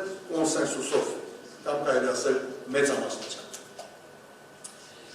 Միգուցե փոքրինչ բարդ է հնչում իմ խոսքը, բայց բլոկչեյնը կարծում եմ կփոխի կառավարման ողջ կոնցեպտը, ավելի բլոկչեյնը կարծում եմ կսկսի փոխել նաեւ հասարակությունը։ Ինչ է վերջո էլեկտրոնային հողի, անվանենք դա բիտքոին կամ որևէ այլ, որտեղ մի քանի տասնյակ արդեն ստեղծվել են, չնայած ամենահաջողը շարունակում է մնալ բիտքոին։ Ինչ է վերջո էլեկտրոնային հողի փոխանցումը։ Դա որոշակի շիֆրի հիման վրա, որոշակի թվերի փոխանցումն է։ Ուշադրություն դարձրեք։ Իսկ ինչ է ընտրությունը։ Ես գիտեմ, որ Էստոնիայում անցկացվում է i-voting, բայց սա նոր հայեցակարգ է մտնելու ընտրական դաշտ։ Երբ վաղը յուրաքանչյուրը օգտագործելով բլոկչեյն եւ ունենալով բացարձակ վստահություն ընտրությունների արդյունքի վերաբերյալ, այդ ընտրությունը կատարվել է վարկյանական իր հեռախոսից։ Հիշեք իմ խոսքը այսօր եւ վաղը դուք կտեսնեք, որ աշխարհում բլոկչեյնը կամ դրա նման տեխնոլոգիա ապակենտրոնացված տվյալների բազա, որը հիմնված է կայուն կրիպտոգրաֆիա եւ P2P համակարգերի վրա, կդառնա հիմքը։ Եվ ժողովրդավարության պատկերը կփոխվի։ Վստահությունը իշխանությունների նկատմամբ կփոխվի, որովհետեւ բազում երկրներում կա անվստահություն, թե իրականում ընտրությունները արդար են թե ոչ։ Սա այն տեխնոլոգիան է, որը թույլ է տալիս բավարարել մի կարևորագույն չափանիշի, որը կոչվում է provability։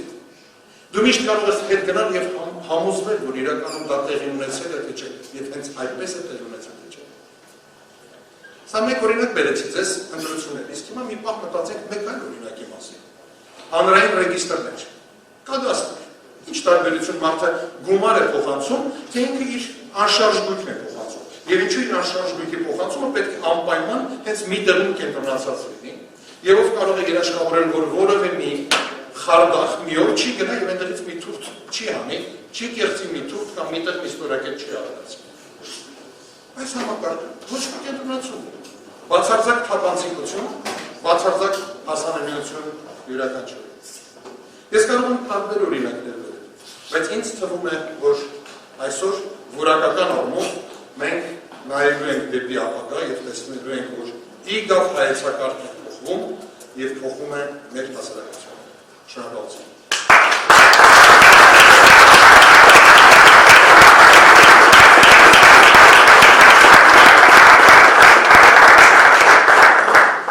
Thanks a lot for this presentation.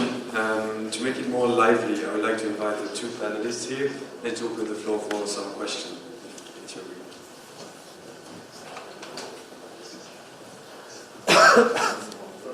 Which one? I don't know if there is any question in the room or clarification. Someone has a question?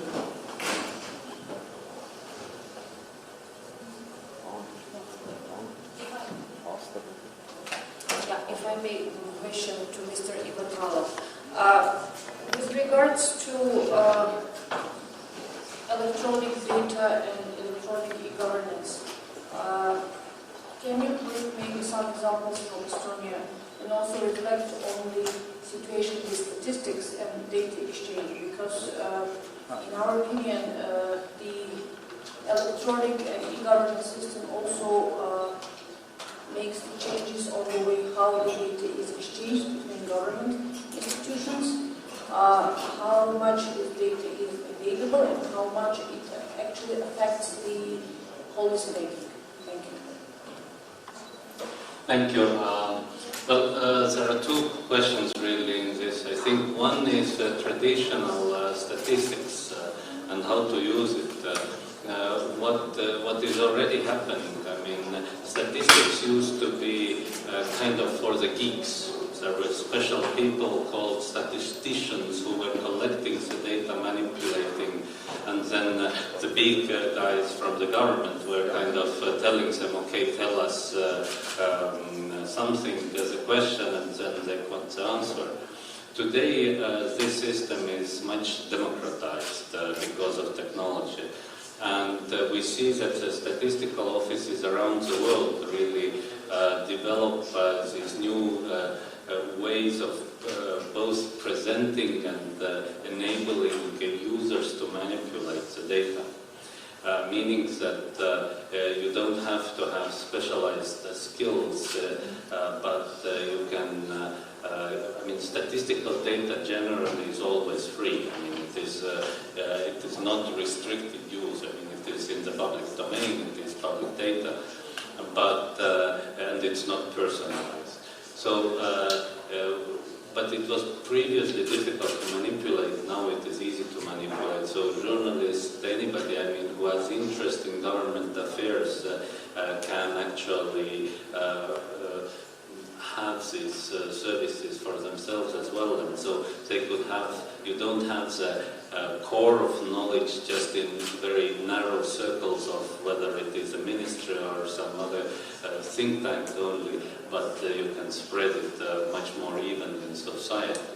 But the other side of your question, what is also important, I mean, I didn't want to talk about the big future things, but I mean, one thing that is coming is all this big data question, because there is so much data around, and this data is, well, a lot of it is visual data, of course, are visuals, what is used, but there is a lot of it really that can be used in different ways and ingenious ways. I mean, there are good examples how people use Google to predict the outbreak of influenza, I mean, or the flu before the World Health Organization could do it, and so on. So much of this is not, I mean, this is a cutting edge, what people are doing, trying to find out how to use it. And in that sense, it is important for the governments also to open up this data so that, I mean, there are lots of these resources. Some people have compared the data actually to the new oil or something, the minerals that you get from the earth. But if people do nowadays the data mining, they give it a new value, and then people can use it. So these things are all coming, and since the data is digitized and the access is more and more provided, it's going to be really revolutionizing all this interaction. Thank you. Is there any other question in the room? Yes, one quick. Pego. Sorry. One quick question to both of you. I think you both talked about the successes over the last few years implementing e-government in Estonia and Armenia. Could you each talk about what the biggest challenge was and how you overcame it for each of you?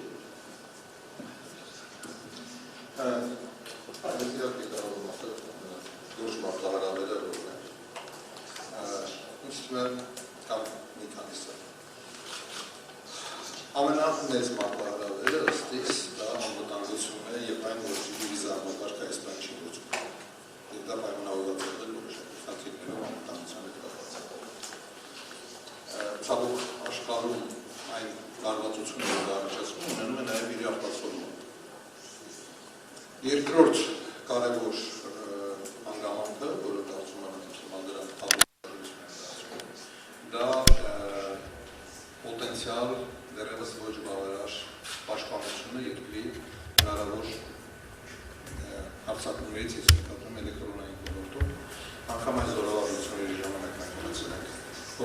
անհատուկ իհարկե, բայց շատ հստակ հաշվարկելով կարող տեսնել, թե որտեղից են սկսվել, ինչպես են ուղղորդվել, ինչպես է դա կազմակերպված են եղել, դա նրանց չկտան է, որպեսզի մենք հատուկ ուշադրություն դարձնենք։ Իհարկե, այստեղ բարդ ոլորտը, որովհետև եւ պաշտպանության եղանակները եւ արձակման եղանակները անընդհատ զարգացման մեջ են եւ շատ հաճախ նաեւ գիտության զարգացումն է նաեւ հիմնվում դրա վրա, որտեղ փորձում են ձևավորել արձակման նոր համակարգեր։ Բայց մեզանում մենք ստիպված դա հաշվի ենք առնում, որովհետեւ ցանկացած լուրջ, այսպես ասենք, critical են ասում, critical համակարգի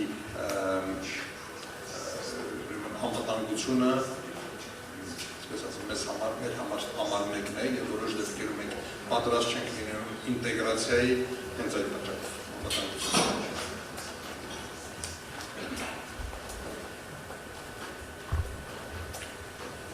Okay, should I?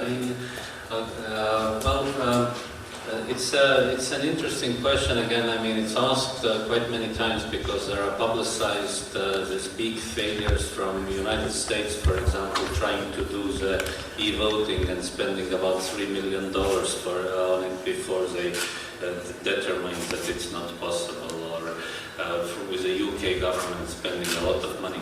See, similarly to Armenia, Estonia really didn't have that much money to waste.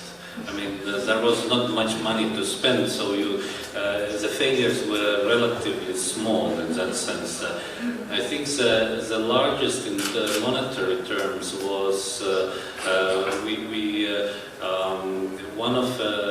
the Ministry of Interior in Estonia, or rather the police of Estonia, they were working too closely with one company developing this kind of electronic case filing system, and the company wanted more and more money, but they didn't add any functionalities that were necessary, and it wasn't really a very good system.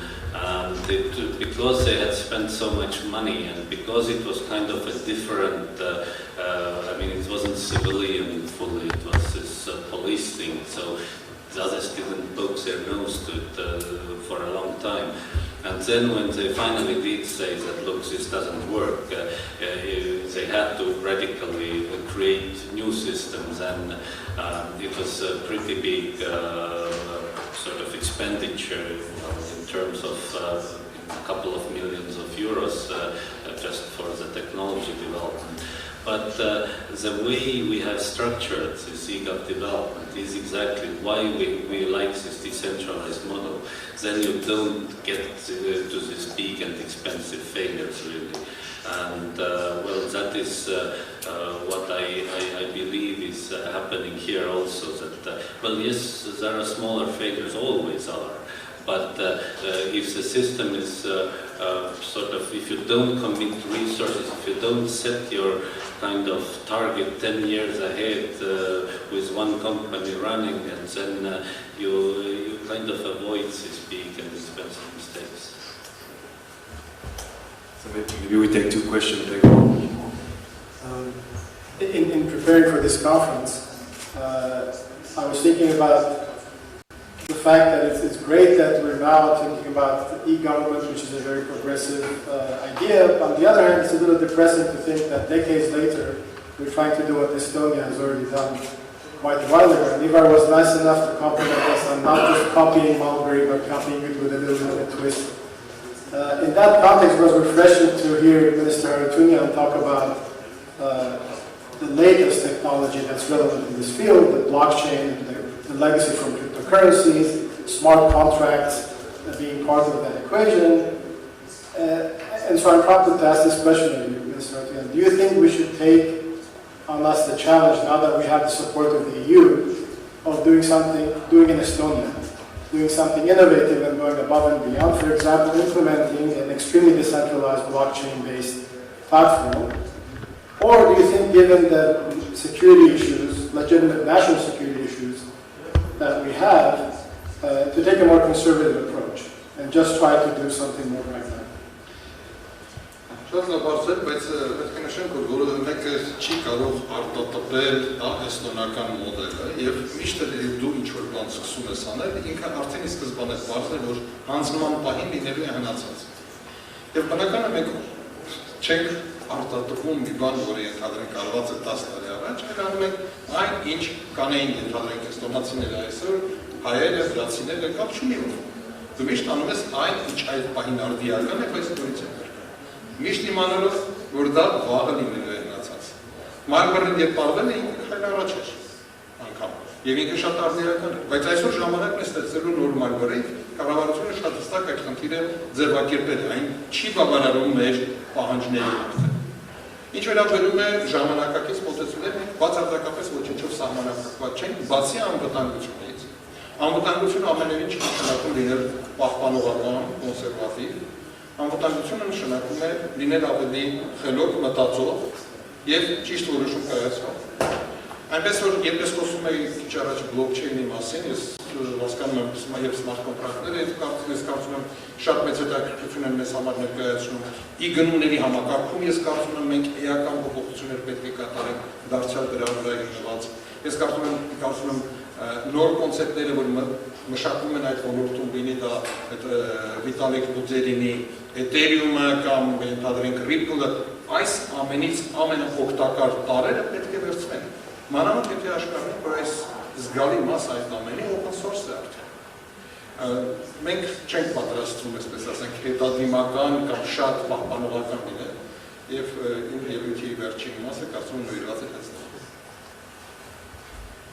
Maybe let's take 2 more questions. I think it was a long journey, a long presentation.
main motivation in Estonian case, and I think that probably is not, or maybe Armenian case is a bit different, but in our case it was the motive from the government side was exactly also to extract or business opportunities and to get more investments, more economic activity with or towards Estonia and including EU. So what the e-residency provides, there is nothing, it's not, in a way the wording is confusing because it's not residency, it's not, it doesn't give you any rights regarding citizenship, or it doesn't give you a right to travel to Estonia or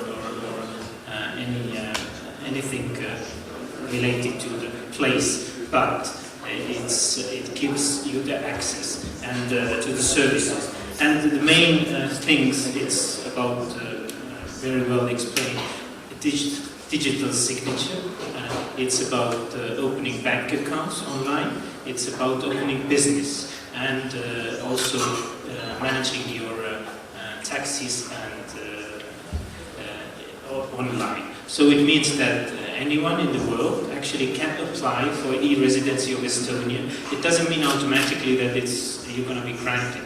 At the moment, we have looked through, and we have around 5,000 e-residents of Estonia in the world, and around 1% I think has been denied the e-residency. So the process itself is simple, and you can get it, you apply online, and then you have to visit once Estonian embassy or consulate, and you will be given the basically Estonian ID card without a photograph and without the possibility to use it as a physical identification document, but online you use, as we do with our ID card, you go to Estonian e-governance or e-state services, and you can use actually all the services, but most services are not available. Actually the interest has been higher than we thought. It is still work in progress, let's say, and those who are developing, they are in continuous contact with these people who are already residents to ask what they can do to change, to make these services better, like opening bank account, it's not automatic. Again, banks also have in Estonia just their say if they open or not. So there are some issues, but it's going better than thought. And it was again another very big effort from the government side, because there are so many government institutions involved to get it functional. Is it embassies? It's Minister of Interior, it's Minister of Finance, it's tax office, there are many, there are at least 10 government agencies who are involved. So it was a huge coordination effort, and it has started very well. It's work in progress. We get lots of questions all around the world regarding, of course, there are issues which I think in the future should be dealt. It's about tax issues. What is another benefit in case of e-residency for Estonia, what brings, especially outside EU, more people, is exactly because you get the access to the EU as well, EU market. If you open a company in Estonia, then you also, your company can function in the EU common market. So that's a big advantage as well. So this is, let's say, it's an innovation. Another innovation from Estonian side is in a way jump to the waters which we don't know where we end up. But I think at the moment it seems that we are,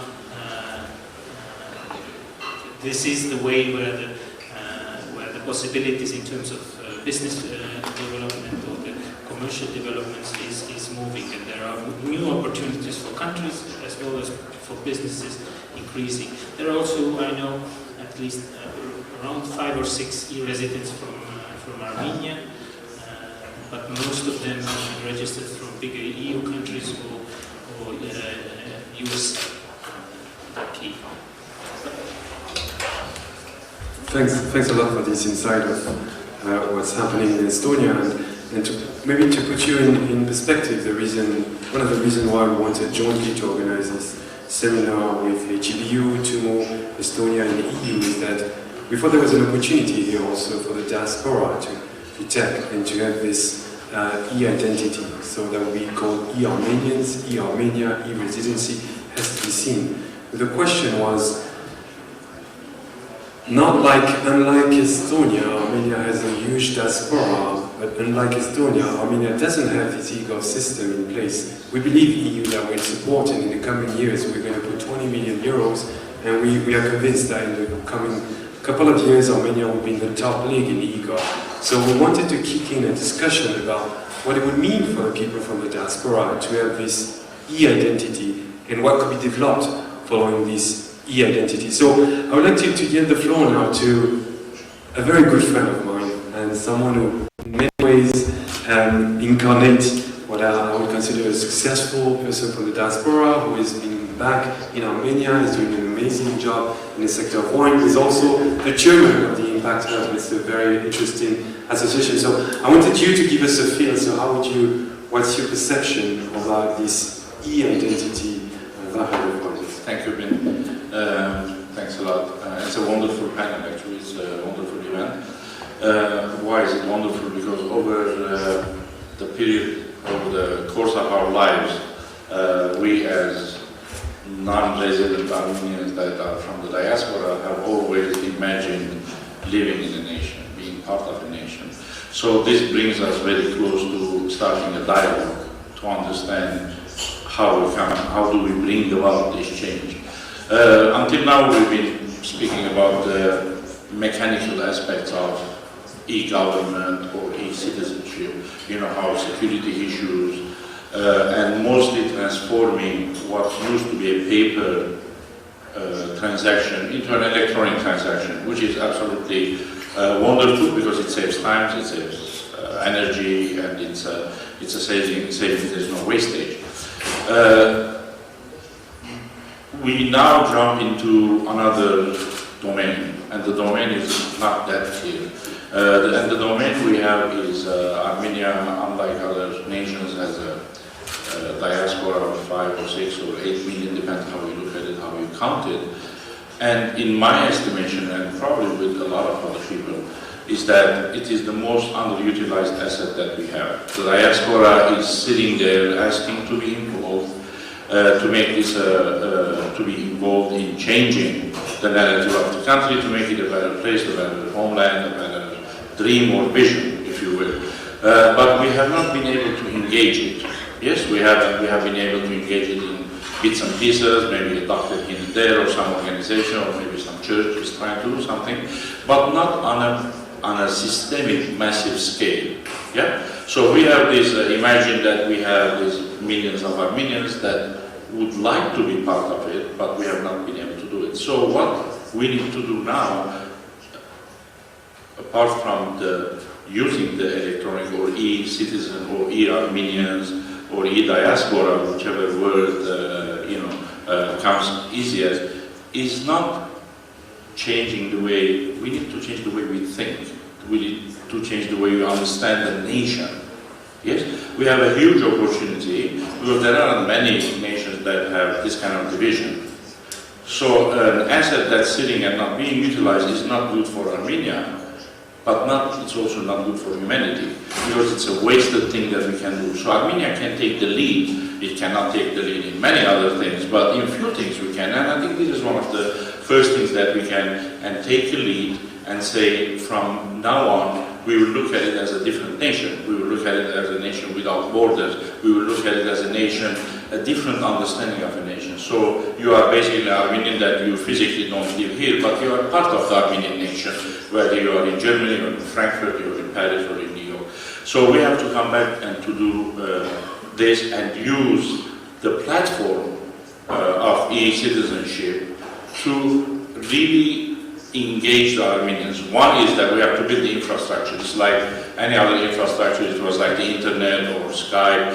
A lot of times things are built without knowing where it's going to lead us. Here we have to take the jump. We have to take we build the platform so that we start over time engaging these Armenians that are over there. And not only that, we have to be very convinced. The government, if it's the government who's undertaking it, they have to believe in it. They can't do it just because they got a grant from the EU and they have to submit some sort of a paper or do some press releases.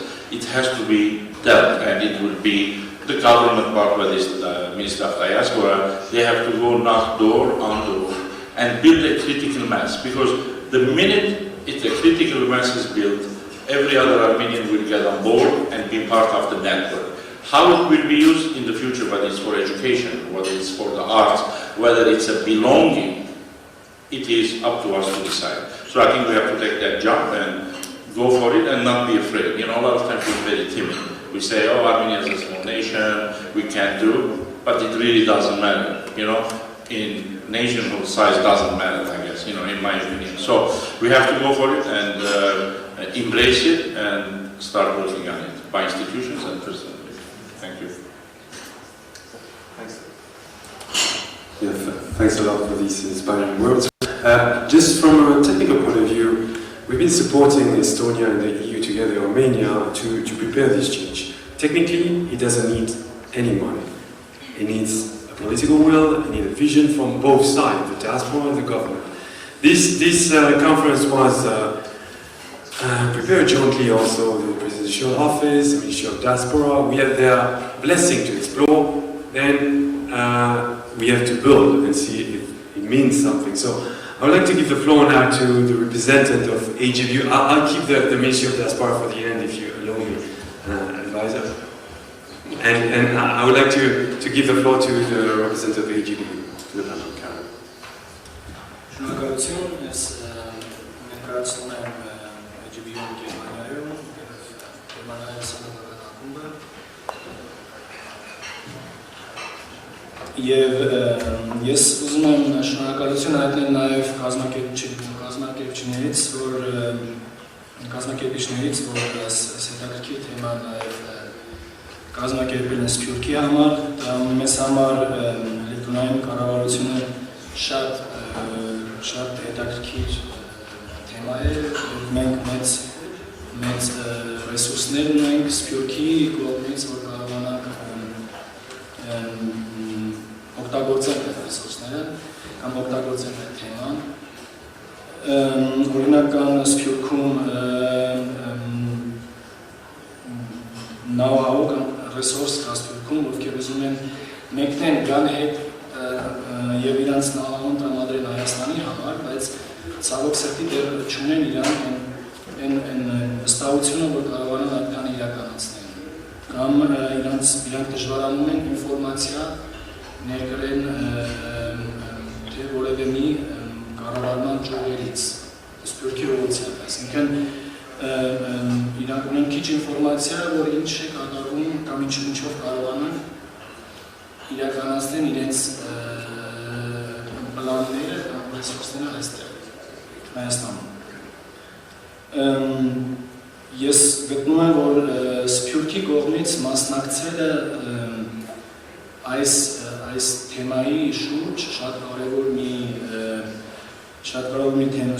մի հնարավորություն է, քանի որ Սփյուռքում վերջերով այս թեման օգտագործելու է Սփյուռքը եւ դա շատ կարևոր է, որ կարողանա Սփյուռքը նաեւ մասնակցի այդ թեմայի շուրջ եւ ստեղծի նաեւ այս թեման, որ քանի որ դա եթե ռեսուրսները օգտագործվի Սփյուռքի կողմից, ապա մենք կգրենք այդ վստահությունը Սփյուռքի կողմից եւ իրանց համար դեպի ինֆորմացիան կրելը եւ Հայաստան գալ իրականացնել այդ ինֆորմացիաները Սփյուռքի հանդեպ շատ հետաքրքիր կլինի եւ ավելի շուտ առաջ կգնա, քան ծրագիրը ստանա Սփյուռքը եւ ասի, այո, այստեղ կան որևէ մի կետեր, որ չեմ կարողանում, ես առաջ գնամ։ Դրա համար շատ պետք է, որ նաեւ Սփյուռքը իր կողմից մասնակցի այս ծրագրին։ Շնորհակալություն։ Thanks a lot. Yeah, and now I'd like to give the floor to Aaron Bellion, who is Deputy Minister of Justice, is a senior partner in the law firm, and he has a lot of experience in e-governance throughout his mandate in the Ministry of Justice to share his thought with us on the topic. Շնորհակալություն բին, շնորհակալություն կազմակերպիչներին, այս հետաքրքիր քննարկումը կազմակերպելու համար։ Էլեկտրոնային կառավարությունը կամ էլեկտրոնային կառավարումը բավականին ակտուալ թեմա է ոչ միայն Հայաստանում, Էստոնիայում, մի շարք այլ երկրներում, կարելի է ասել դա ակտուալ թեմա է ամբողջ աշխարհում, եւ խնդիրը չի գնում միայն համակարգիչները օգտագործելու միջոցով ինչ-որ բաներ պարզացնելու մասին։ Խնդիրը գնում է կառավարման այլ կառավարության նոր որակ ձևավորելու համար, դա կառավարություն է, որը ավելի հաշվետու է, կառավարություն է, որը ավելի թափանցիկ է գործում, կառավարություն է, որը ավելի արդյունավետ եւ օպտիմալ է գործում։ Անդրադառնալով այսօրվա այս e-residency կոչված այս համակարգին, կցանկանամ մի խնդրի մասին ուղղակի կարծիք խնդիր բարձրացնել, երբ որ ես աշխատում էի արտադրության նախարարությունում եւ մշակում ենք տարբեր էլեկտրոնային կառավարության համակարգեր, ամենալուրջ խնդիրը առաջանում է ֆրագմենտացիայի պատճառով, որովհետեւ ունենք ինչ-որ մի քանակի Հայաստանի քաղաքացիներ, ովքեր ունեն էլեկտրոնային ստորագրություն եւ կարողանում են գործընթացը իրականացնել էլեկտրոնային սկզբից մինչեւ վերջ, եւ այդ վիճակական շատ գեղեցիկ նկարը անմիջապես փչանում է, երբ որ հայտնվում է մեկ այլ անձ, ով չունի այդ էլեկտրոնային ստորագրությունը եւ դրա համար անհրաժեշտ է հսկայական մեխանիզմ մշակել, ոնց է նրա ծստային process-ը տրանսֆորմացնելու էլեկտրոնային աշխարհ։ Այսինքն ստացվում է, որ մենք ունենում ենք շատ գեղեցիկ պատկեր ու մենք ենք միշտորում ասած սև կետ։ Սևը այն մտքով չի սև, բայց ստիպված մեծ համակարգ է մշակվում, ինչպես կարելի է օրինակ ծստային ստորագրությունը վերածել էլեկտրոնայինի, երբ որ մնացած բոլոր էլեկտրոնային է ստորագրում։ Դրա լուծումներից մեկը, ինչպես պարոն դեսպանը նշեց, ոչ քաղաքացիներին նույնպես էլեկտրոնային ստորագրություններ տալն է եւ ID քարտեր տալն է, այն որը մենք գտնում ենք, որ այստեղ կարելի է դա անել եւ անհրաժեշտ է դա անել առանց որևէ ազգային սահմանափակման։ Այսինքն ցանկացած անձ Ես որևէ ավելին ասեմ, որևէ վտանգ կամ անվտանգության խնդիր նույնպես չեմ տեսնում, ցանկացած անձ, ով ցանկանում է Հայաստանի Հանրապետության կողմից ճանաչվող էլեկտրոնային ստորագրություն օգտագործել, կարող է գալ, ստանալ, դիմել եւ ստանալ էլեկտրոնային ստորագրության կամ ID քարտ։ Դա առաջին մակարդակ եւ դա հնարավորություն կտա էլեկտրոնային ծառայությունները դարձնել ամբողջությամբ էլեկտրոնային եւ այդ կոնվերտացիան իրականացվում է ընդհանրապես մեկ անգամ, երբ որ անձը ստանում է այդ էլեկտրոնային ստորագրությունը, թվային աշխարհում նա արդեն ճանաչվում է, մեր պետությունը ճանաչում է, դրա համար կարելի է պահանջել օրինակ բիոմետրիկ տվյալներ կամ այլ տվյալներ, որը հնարավորություն կտա անձին հետագայում նույնականացնել, եթե ինքը անձնագիրը նույնիսկ կփոխի, եթե ինքը կփոխի իր պատասխանատվությունը, անձը կլինի մեկը նույնականացված եւ կունենա իր նույնականացման համարը։ Որպես երկրորդ մակարդակի հնարավորություն կարելի է արդեն այդ նույնականացման քարտերի միջև տալ այլ իրավունքներ, օրինակ մենք վերեմ Հայաստանի Հանրապետության օրենսդրությունից թղթային օրինակից մեկ օրինակ ունենք կարգավիճակացության, որը տարբեր է կամ 1 տարվա, 3 տարվա, այսինքն հատուկ կարգավիճակ, որը տրվում է 10 տարով եւ տալիս է իրավունք բնակվելու եւ դա տրվում է բացառապես ազգությամբ հայերի։ Նմանատիպ այդ ID քարտի կամ այդ ռեզիդենս քարտի հնարավորությունները կամ մուտքի հնարավորությունները կամ այդ դոստուպները այսպես ասած կարելի է տարբեր մակարդակներով դնել եւ արդեն ամեն անգամ օրենսդրորեն քննարկել։ Այսինքն եթե մենք քննարկում ենք Սփյուռքին հավելյալ իրավունքներ տալու հարցը, դա սկզբունքային նշանակություն պետք է ունենա, արվում է դա էլեկտրոնային քարտի միջոցով, թե արվում է Սփյուռքի անձնագրով, թե արվում է որևէ թղթով, թե արվում է առանց թղթի։ Այսինքն եթե խոսքը գնում է Սփյուռքին կամ Սփյուռքի ներկայացուցիչներին առանձին իրավունքներ տալու հարցը, դա պետք է քննարկվի դեպի առանձին այդ ID տալու խնդրից եւ կարող է դա ներառվել այդ ID-ի մեջ, որի միջոցով Սփյուռքի ներկայացուցիչները կարողանան օգտվել այդ ծառայություններից, հավելյալ ծառայություններից։ Բայց միանշանակ էլեկտրոնային ստորագրության տրամադրումը ցանկացած քաղաքացու, ցանկացած ոչ քաղաքացու, ավելի ճիշտ, հնարավորություն է տալիս ապահովել էլեկտրոնային համակարգերի ամբողջականությունը եւ ինչպես պարոն դեսպանը նշեց, հնարավորություն է տալիս զարգացնել մի շարք կոնցեպտներ, որոնք նախկինում զարգացած նպատակ է եղել զարգացնելու, օրինակ Հայաստանը որպես ֆինանսական տարածաշրջանային կենտրոն, օրինակ Հայաստանը որպես կորպորատիվ սարքավորումների կամ դրական իմաստով օֆշորային կենտրոն, օրինակ Հայաստանը որպես գործարքների կնքման վայր եւ միգուցե վեճերի լուծման հնարավորություն արբիտրաժի կամ այլ լուծումների միջոցով, քանի որ կստացվի, որ այդ գործարքները կարող են կատարել աշխարհի ցանկացած վայրում գտնվող անձինք Եվ դա կունենա իրավաբանական ուժ և ենթակա կլինի իրավական պաշտպանության։ Եվ սա հնարավորություն է տալիս սահմանները մաքրել և եթե Հայաստանի դիասպորան փորձի աջակցել այս պրոցեսին, այսինքն իրենց կոնտրագենտներին ասի, այ դուք եթե ստանաք այս փոստոցը, մենք կարող ենք այս գործարքը իրականացնել շատ անգամ ավելի հեշտ ու ավելի պարզ, մենք խնդիր չենք ունենա ստորագրելու, ուղարկելու, ֆաքսով հաստատելու, նոտարական վավերացնելու, կախված տարբեր երկրներում տարբեր գործարքների կազմող տարբեր պահանջներ են կիրառվում։ Դա հնարավորություն կտա էականորեն պարզեցնելու գործընթացները, դա հնարավորություն կտա Հայաստանին ստեղծելու հավելյալ արժեք, Հայաստանում ստեղծելու հավելյալ արժեք, ինչը հնարավորություն կտա Հայաստանի հետագա զարգացման և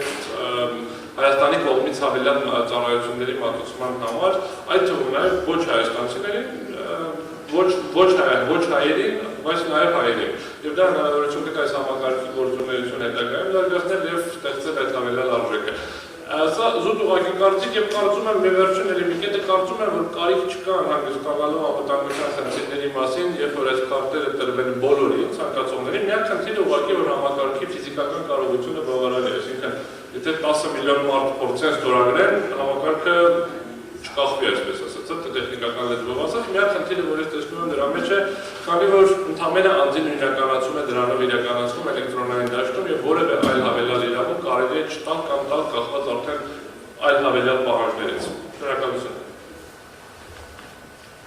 Thanks a lot. There are different issues, and one is to ensure that e-governance provides services and to define the services. But I think there's a symbolic aspect of giving an ID, like an e-diaspora ID to a population that might want it or not. And now I would like to, after having explored what is e-governance for the whole day, after having taken you to Estonia and discuss about the X road and the different aspects, I wanted to listen and to hear what the representative of the Ministry of Diaspora has on this idea. Thank you.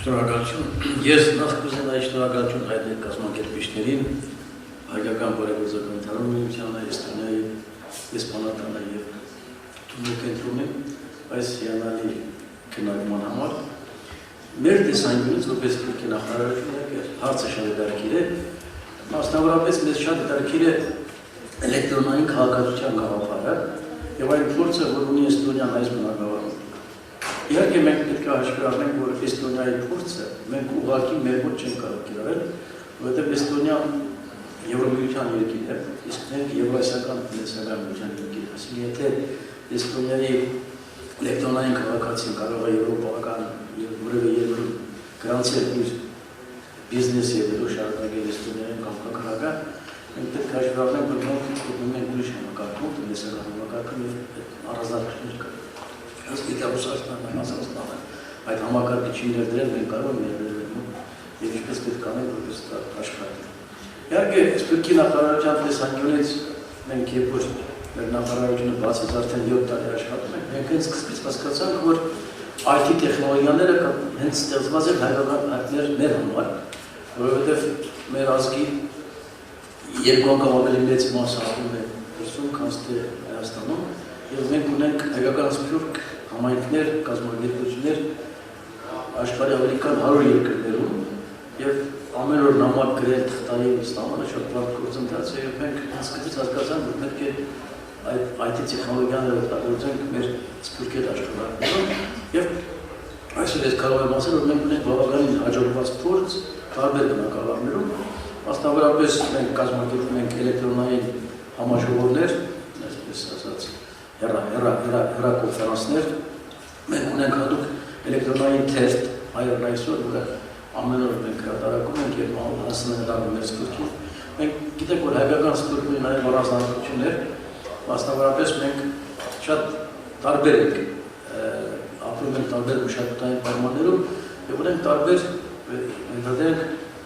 օրինակ լեզու, մենք ունենք արևմտայերեն, արևելայերեն և հաճախ կա նաև դժվարություններ այդ մեկ մեսին անձում կատարելուց առանցքանալուց, դա համար օրինակ մենք մշակել ենք այդպիսի փոխարկիչ էլեկտրոնային, մեր կայքի վրա դա հասանել է բոլորին, որտեղ կարելի արևմտայերեն դարձնել արևելայերեն և հակառակ։ Մենք ունենք հիմա նաև այդ համակարգը զարգացնում ենք, նաև տարբեր լեզուներ ենք ընդգրկում այդ համակարգի մեջ։ Հիմա խոսելով էլեկտրոնային քաղաքացիության մասին, իհարկե դա մեր համար շատ հետաքրքիր է և մենք պետք է հաշվի առնենք, որ մեր համադրությունը ունի նաև որոշակի առանձնահատկություն, ունի նաև տարբերում է, թե ով կարող է լինել Հայաստանի Հանրապետության քաղաքացի։ Իհարկե աշխարհի կամայական մարդ կարող է դիմել ստանալ Հայաստանի Հանրապետության քաղաքացիություն, բայց մեր համադրությունը որոշակի առավելություն է տալիս Սփյուռքային, այսինքն մենք էլեկտրոնային քաղաքացիությունը կամ դրանից քաղաքացիությունը մի քիչ մեր մոտ ազգային հիմքի վրա է, այսինքն մեր Սփյուռքահայը կարող է որոշակի բարձրացված կարգով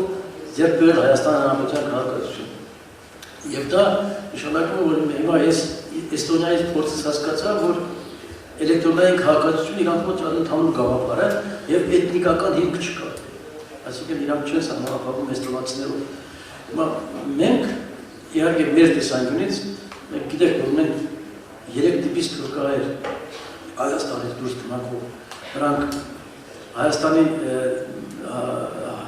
օտարերկրյա հպատակ հայերն են, օտարերկրյա հպատակ, երկրորդը Հայաստանի Հանրապետության քաղաքացիները, որոնք ապրում են դրսում, տասնյակ տարիներով, եւ ունենք երկքաղաքացիներ, Հայաստանի Հանրապետությունում կա երկքաղաքացիական ինստիտուտ, այսինքն մենք ունենք հայեր, որոնք միաժամանակ 2 կամ 3 երկրների քաղաքացիներ են, այսինքն մենք էլեկտրոնային այդ քաղաքացիական համակարգը մտցնելուց դա պետք է ունենք հաշվի առնենք, եւ երկրորդը արդյոք եթե նա դարձել է էլեկտրոնային քաղաքացի, կարող է մասնակցել էլեկտրոնային քվեարկությանը։ Ինչպես է դա կարգավորվելու, որովհետև գաղտնիք չի, որ մեր Հայաստանի Հանրապետության քաղաքացիների բավականին մեծ ստվար մասը ապրում է Հայաստանից դուրս եւ չի մասնակցում Հայաստանում տրվող ծննդությունների։ Այսինքն եթե նա կարող է մեր համակարգը պես զարգանալ, որ նա դառնա էլեկտրոնային այդ քվեարկության մասնակից։ Եվ վերջապես, եթե մարդը ձեռք է բերում սփյուռքահայը, ձեռք է բերում էլեկտրոնային քաղաքացիություն, մենք դա համարում ենք որպես առաջին քայլ Հայաստանի Հանրապետության իրական քաղաքացի դառնալու, այսինքն նա իր ապագան միշտ կապում է իր հայրենիքի։ Երկրորդը, էլեկտրոնային քաղաքացիություն ձեռք բերել, դա նշանակում է հայադարձություն, դա նշանակում է հայապահպանություն։ Եվ այստեղ արդեն խոսվեց, որ դա երևի թե հնարավորություն կտա, որպեսզի նաև բիզնես ծրագրերը բերել Հայաստան, այսինքն մենք կարողանանք օժանդակել, որպեսզի Սփյուռքի ներդրումները Հայաստանի միջաններ զարգանան։ Եվ վերջապես ես ուզում եմ, որ էլեկտրոնային քաղաքացիության այս հիանալի գաղափարը ներդրվի, ապա հնարավորություն կլինի մի օր անցկացնել համահայկական մարդու համար, որը մեր նպատակներից մեկն է, կարողանանք անցկացնել մարդու համար։ Շնորհակալություն։ Thanks a lot for the comment. Just to and for the insight, just to make sure that this idea we're exploring with the blessing and the support of the presidential office, the Prime Minister office. So we're working and preparing possibilities, and then for sure there are many other questions. But one of the questions I would have is the symbolic aspect of being an E something, an E Armenian, an E whatever we call it, and then there's a lot of definition. But let's open the floor to question of maybe Ambassador, please. Just to clarify a bit, maybe I was not clear about the e-residency, what it means, but it's e-residency itself is nothing to do with citizenship. Citizenship and right to vote and all these and many rights for services, social protection, this is not related to e-residency. What the e-residency is meant for is to include or to get some groups around the world to be engaged or part of, to invite them to use some of EU services. In our case, the motivation has been very clearly, it's economic activities. It's to invite business-oriented, economically active people to use these services, because we believe there is an edge that you can use digital signature, you can open bank account quickly, you can do it inside EU. There is incentive to do this. I think in Armenian case and diaspora, there are other reasons to do this engagement, but it's of course it's up to government how far you go in terms of what services you provide to these people, but I think it's more about, like it was mentioned, about emotional engagement. It's about opportunities to bring them closer, maybe also to make easier to invest to the home country or to take care of your property here. It's those kind of things. It's in our case also, it's not about voting. Yeah, voting you can do with a proper ID card if you're a citizen. Thanks a lot. Let's open to questions, because otherwise it's too much of a lecture if there is any question. Yes, thank you. I actually also wanted to explore further this community building idea. I think that is, somebody asked me previously if we are trying to kind of give our solutions to Armenia. No, it's not really that. It's for you to go further and to do things. And when you listen now to the ambassadors, and he very clearly said there is this economic reason why we do, and we don't have a definition who is potentially resident.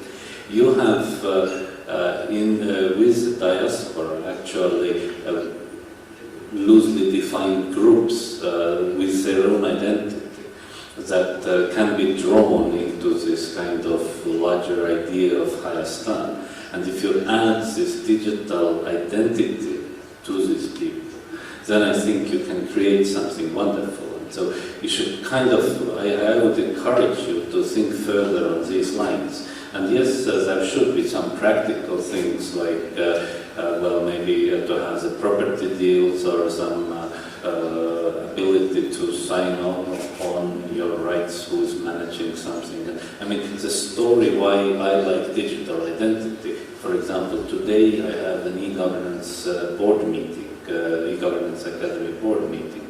Well, I'm here, but I still can participate and I can sign the decisions, and it has a legally binding force. I don't have to be bound by the territory. So there is this utility value, but then there is this community value. For example, what I like to look at, for you also to recommend, look at how India is doing now. India is also kind of waking up from the lethargy, and the new Prime Minister, Mr. Modi, has created this kind of big portal, basically, where he's collecting ideas, getting feedback. For example, when he's going to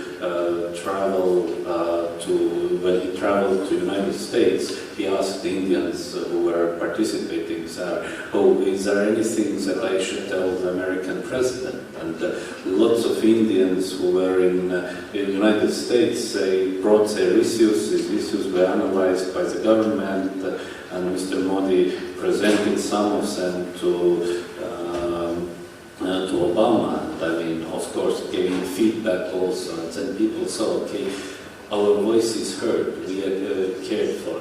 And for government, what is important is if they know that these are real people, not some dummies with just somebody, like there is in Russia now a troll factory where they create electronic comments trying to sway the public opinion.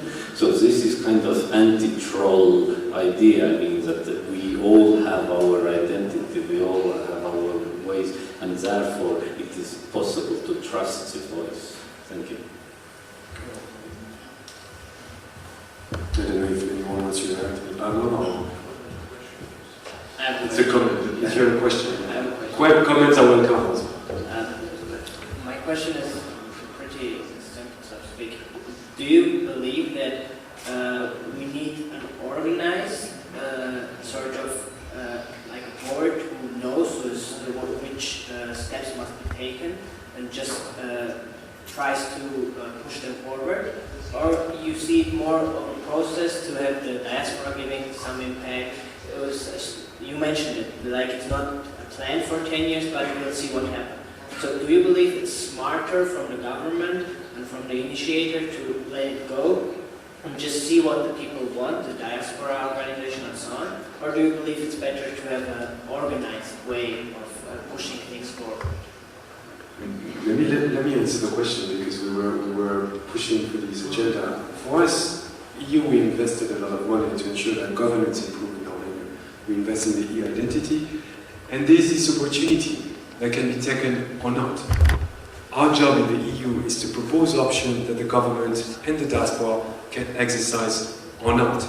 It's not up to us. We thought, and we had this numerous coffee, Pego, Vasken, Ivo and I, we thought that there was an opportunity.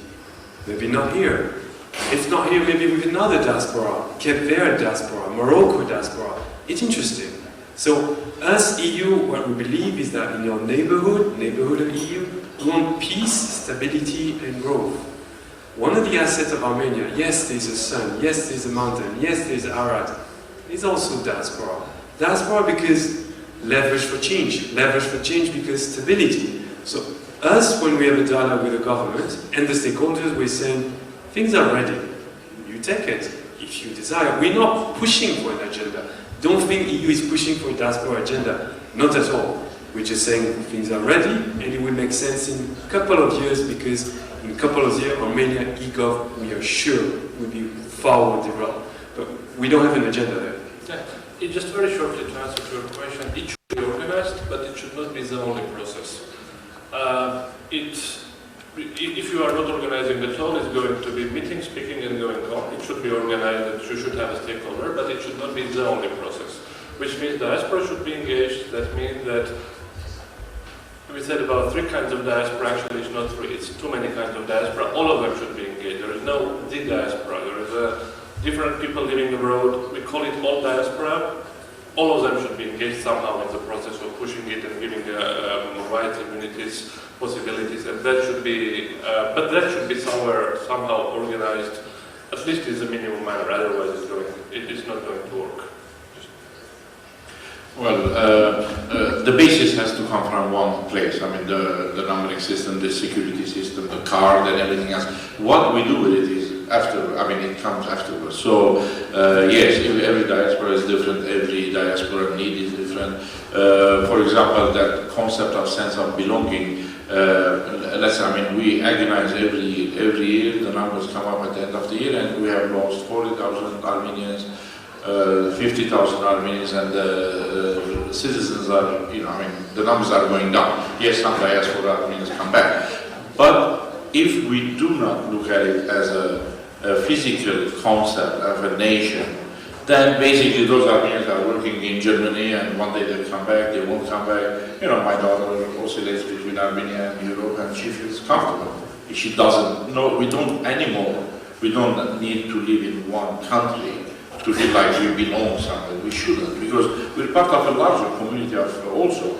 We're closer to, sometimes our neighbors or other countries, so we shouldn't look at it as, but I think that ID card, the concept, it's a physical thing. I have seen the smile on Armenians who have come here, gone through the paperwork and got an Armenian passport, and they show it to you. They're very happy, they're very excited, and that's a really difficult process to go through. So the electronic system, ID system, of a diaspora ID system, that doesn't give them rights to become citizens or give them rights to vote in most Armenia-related issues, is a positive move. There's no negative. Yes, there's a small cost to it, but it's not so catastrophic.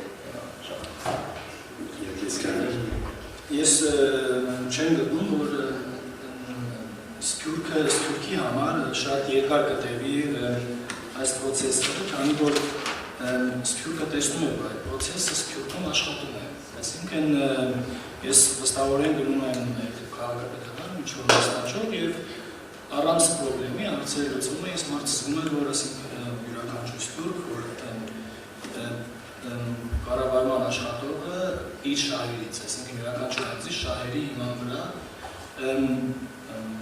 ինֆորմացիան տալիս ինչ որ պետք է, բայց նորից եմ ասում, չեմ գտնում, եթե այս process-ը աշխատի, արդեն սկսենք որևէ մի կետից, որ դա Սփյուռքի համար երկար կտևի, քանի որ Սփյուռքը գիտի, որ սա աշխատել է, կարողանում է աշխատի եւ կարա աշխատի, եւ դա օգտագործում է Սփյուռքը։ Դրա համար կարծիքով այդ փոքր վստահությունն է, որը ես որ սկզբից շեշտեցի, երևի դրա իմ կարծիքով վրա պետք է աշխատենք, որ Սփյուռքը վստահի եւ աշխատացնի այս համակարգը։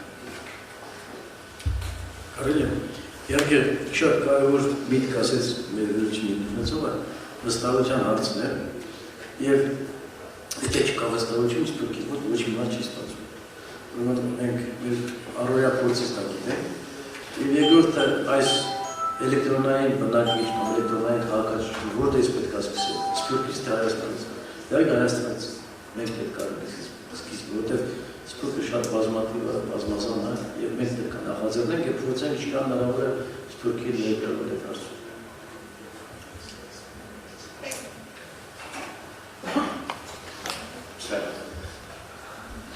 Please, Sarah. Thank you. I actually have a question for the representative of the Ministry of the Diaspora, if I may. In the beginning of your talk, you mentioned that Estonia perhaps has a leg up on Armenia because it's part of the European Union, and that in some way Armenia, in order to move into this e-governance, e-space, would have to perhaps consider the fact that we're part of the Eurasian Economic Union. I'm a little confused about what that has to do specifically with this topic, since I think that the purpose of this is to move more towards a borderless space, particularly as we deal with the diaspora and its relationship with the country. Thank you.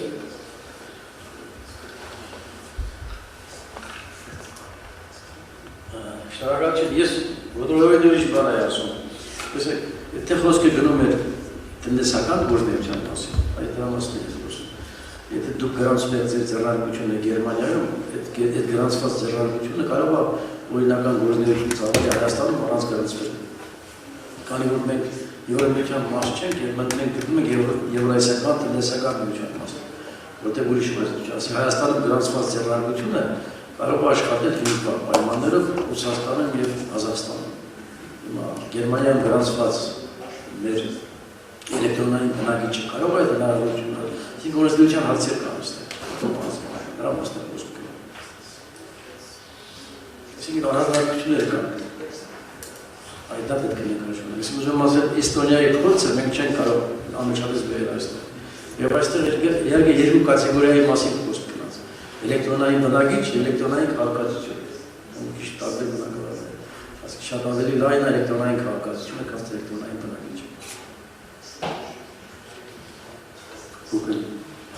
Այո, ես հարցում ես ընդհանուրին է մանավանդ e-identity-ի նյութն է։ Կարծեմ հստակ տարբերություն կա e-residency և e-identity։ E-residency-ին պայման չէ ես էստոնիացի լան, բայց օգտվին Էստոնիայի բոլոր սերվիսներին, որը գնալար health-ը, գնալար բասերը և այլն։ Անտին քաղաքարը e-identity-ին մարդիկ են, որոնք պայման չի օգուտ ունենան, բացի ինչ-որ Բարոն Աջեմյանը գսեր, որ օգեգան բավարարությունը։ Հարցում ես Արդյոք կարժե արջև երթալ ասան կաղապարիմը առանց որ հստակ շահերն ան Հայաստանի և Սփյուռքի համար ասլովենի մեջ, հստակ շահեր, ոչ թե որ կաղապարական, ոչ թե որ identity-ալ իրապես շահեր, որ արդեն կոյություն չունին երկրի մեջ։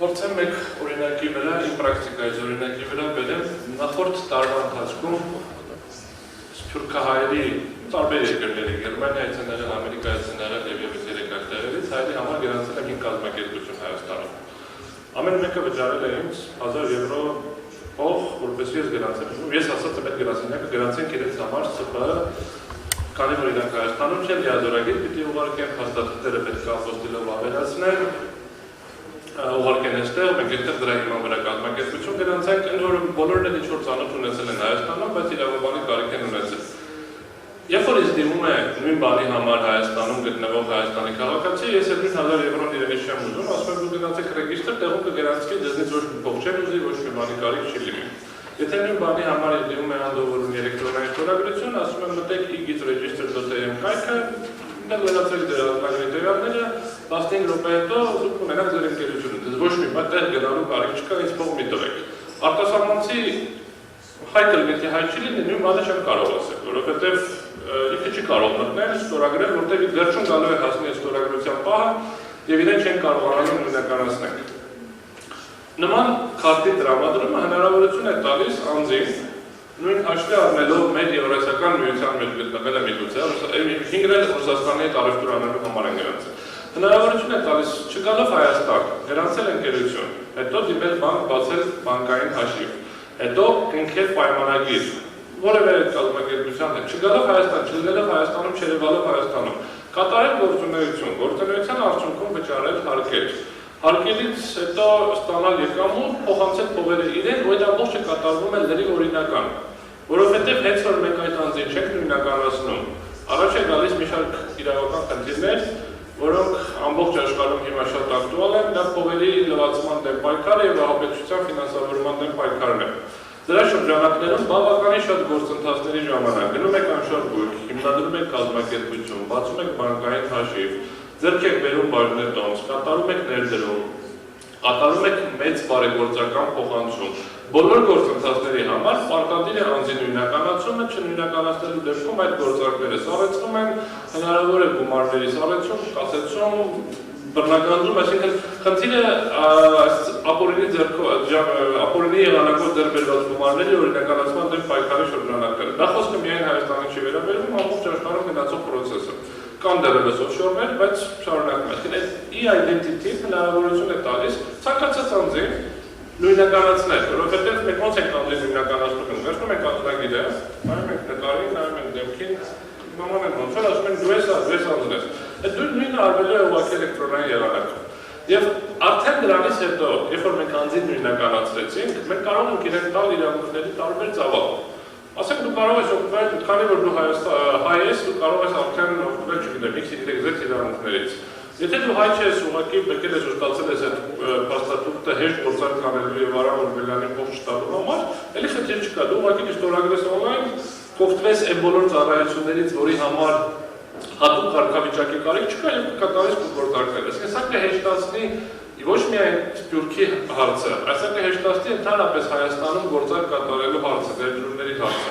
Իհարկե, ընդունում եմ սիմվոլիկ այդ էլեմենտը, եթե մենք Սփյուռքի համար մի քիչ ավելի հատուկ ավելի սիրուն նկարով, ասենք Կարասարյանի նկարով լինի կամ տարբեր ասենք բաներով քարտեր կլինեն, մի քիչ ավելի գեղեցիկ կլինի, մի քիչ ավելի սիմվոլիկ էլեմենտ կավելացվի եւ արդեն իրավական դաշտում կարող են հավելյալ իրավունքներ տալ, այսինքն Սփյուռքը սահմանելով իրավական որպես կարգավիճակ, որպես երևույթ, մենք իրենց արդեն կարող ենք տալ Սփյուռքի ներկայացուցիչներին կարող ենք տալ հավելյալ ինչ-որ իրավունքներ մասնակցելու, բայց այդ իրավունքներն են, որ պետք է հստականանալ։ Դա եթե հստակ չեղավ, դա կրկին abstract ինչ-որ բան, դա պետք է հստակեցվի, բայց դա ID քարտի հետ չի այնքան ուղղակի կախված, ինչքան այդ երևույթը հստակեցնելու։ But on the top of additional rights, I think there's a sphere, and that was maybe the second panel.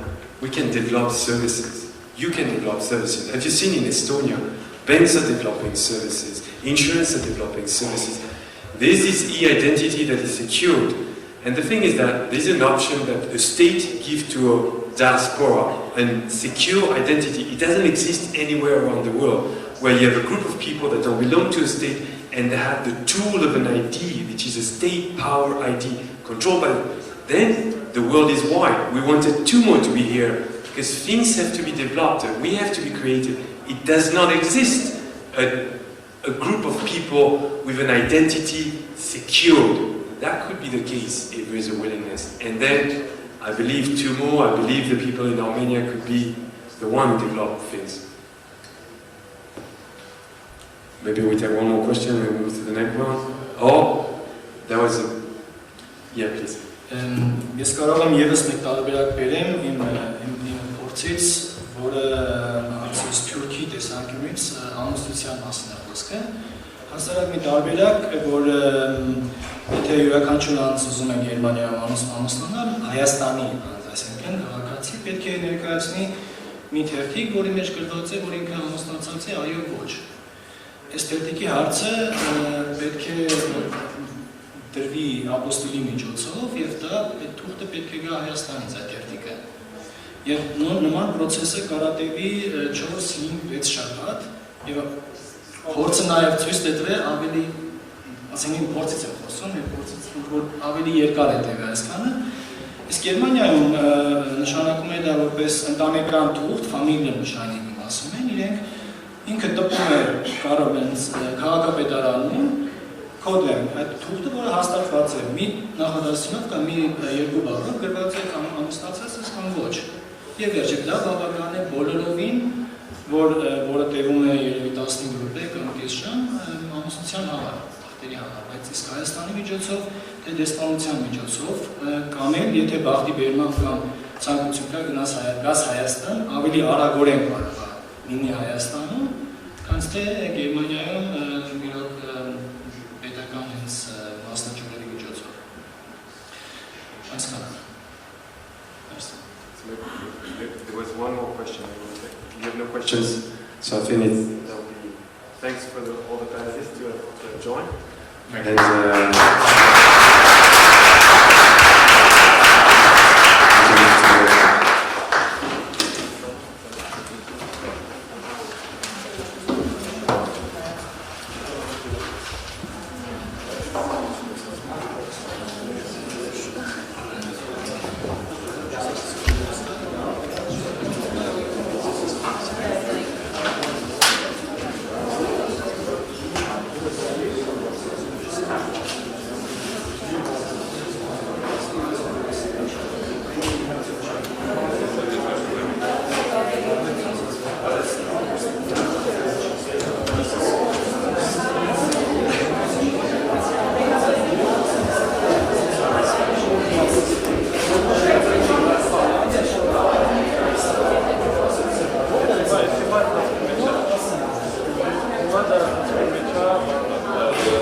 So you can speak on the panel. Yeah.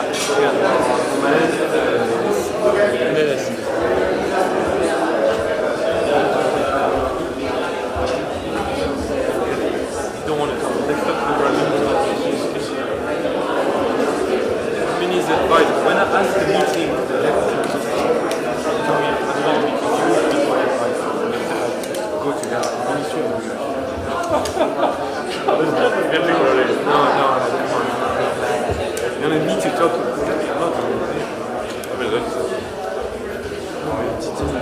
anything.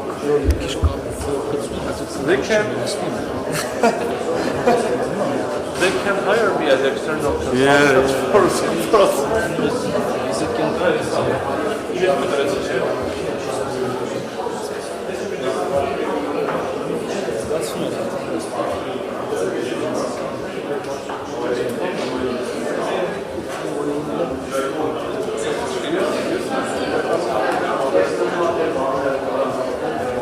So thanks a lot for the one who wanted to follow. As we were saying, this e-identity is also a way to develop application, to be creative. We don't know where we are going, and this is a panel that can explore the opportunities in e-government, opportunity in e-Armenia, so please have a seat. It was a long day. all of us, but this is the most exciting panel.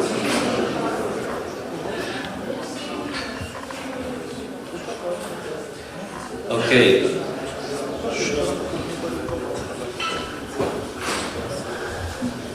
We've heard a lot about different theories of how the world is changing and what can be done, how the identity is becoming more important than the borders. But what are the practical outcomes? What are the ways we are moving forward? Let's use this panel to kind of debate, to think, okay, where can we use these applications? Remember, I showed you these pictures how the government itself has changed. But the government at a certain point, I mean, it started to provide services. Initially it was just security. Then it were some economic questions, some social protection. Social protection initially wasn't even a government affair, it was an affair of the church. Then it became a government affair. Then economic or these environmental questions came in. We have new and new additions. We are not limited to any specific set. We can think of some new ideas. So this is what this panel should, in my mind, try to think about. Just let your wildest dreams to go off, so to speak. But I will start with Pegor. He's a board member of Tumuo Center for Creative Technologies, and so you are very well equipped to really practically also to look forward. Okay, what can you do? What are you going to do for Armenia? I mean, remember the minister Harutyunyan, he was referring to this e-citizen cabinet that is already prepared, actually with the help of EU projects that we were running. Now, how do we populate? What are the new services there? Thank you. I think that we hear some very nice two-letter acronyms today, G2C, G2B, and Vasquez brilliant G2D, government to diaspora. I think some of the most interesting applications could also come out of C2C, C2B, so business to business conservatism, because a key part of the whole e-government initiative is e-signatures, e-identity, sort of establishing unique identity. And once you do that, you get a whole set of possibilities around individuals having contracts together, actually software-based, the smart contracts, which we mentioned briefly. All of those suddenly become possible because you can safely identify an individual. And even, in an interesting way, the concept of anonymity takes a different meaning. I can be anonymous while proving that I'm not a troll. In other words, I'm a legitimate part of a certain community. I'm, for example, part of the Armenian diaspora. I can identify myself as such because of my identity. But a particular application could be built that doesn't identify me by name necessarily in that context, but my interlocutor knows I'm not some imposter, for example. Suddenly, a whole wealth of possibilities. And I think there's an interesting continuum between trust, communication, and innovation that I'd like to talk about a little bit. So, very often a reporter asked me a question before we started, and it's all about, oh, can we trust systems like this? Can we trust centralized databases? People don't want to trust Google and Facebook with their data, let alone government. And that's, of course, legitimate, but I think that's not something we need to worry about too much. We need to be careful about breaches of trust, but as developers of the systems, I think people will come around. I think there's a natural level of mistrust that will always exist with or without electronic solutions, and it's very healthy, and it will go up and down over time.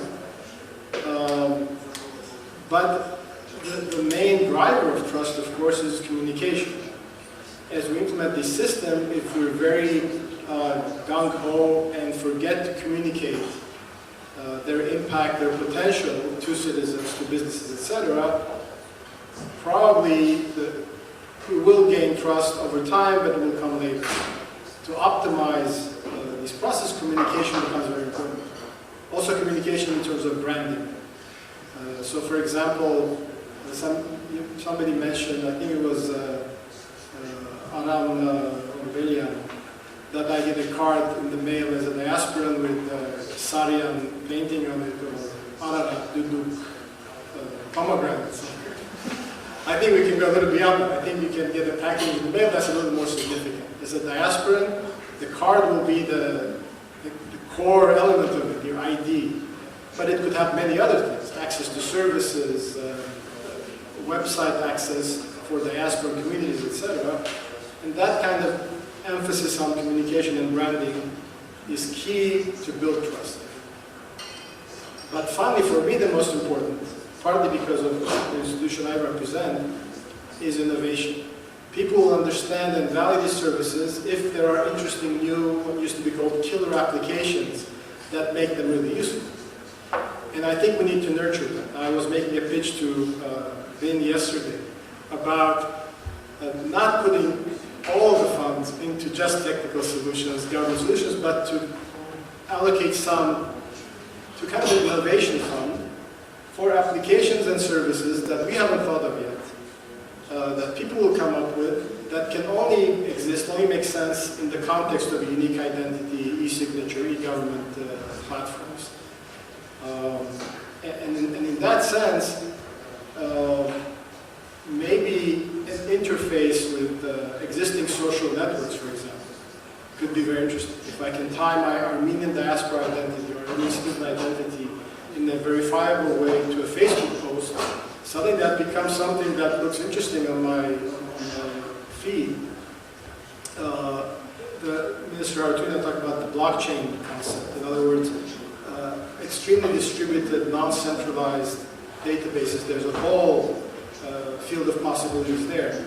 It's unlikely that bureaucrats and other people like we have in this room will think of these applications. It's the young people that are coming out of Tумо, I think, and others like them who will think of these applications, and we need to encourage them. And that will close the virtuous circle, I think, of communication, innovation, trust. It will come back and it will feed on itself, as I think happened in Estonia.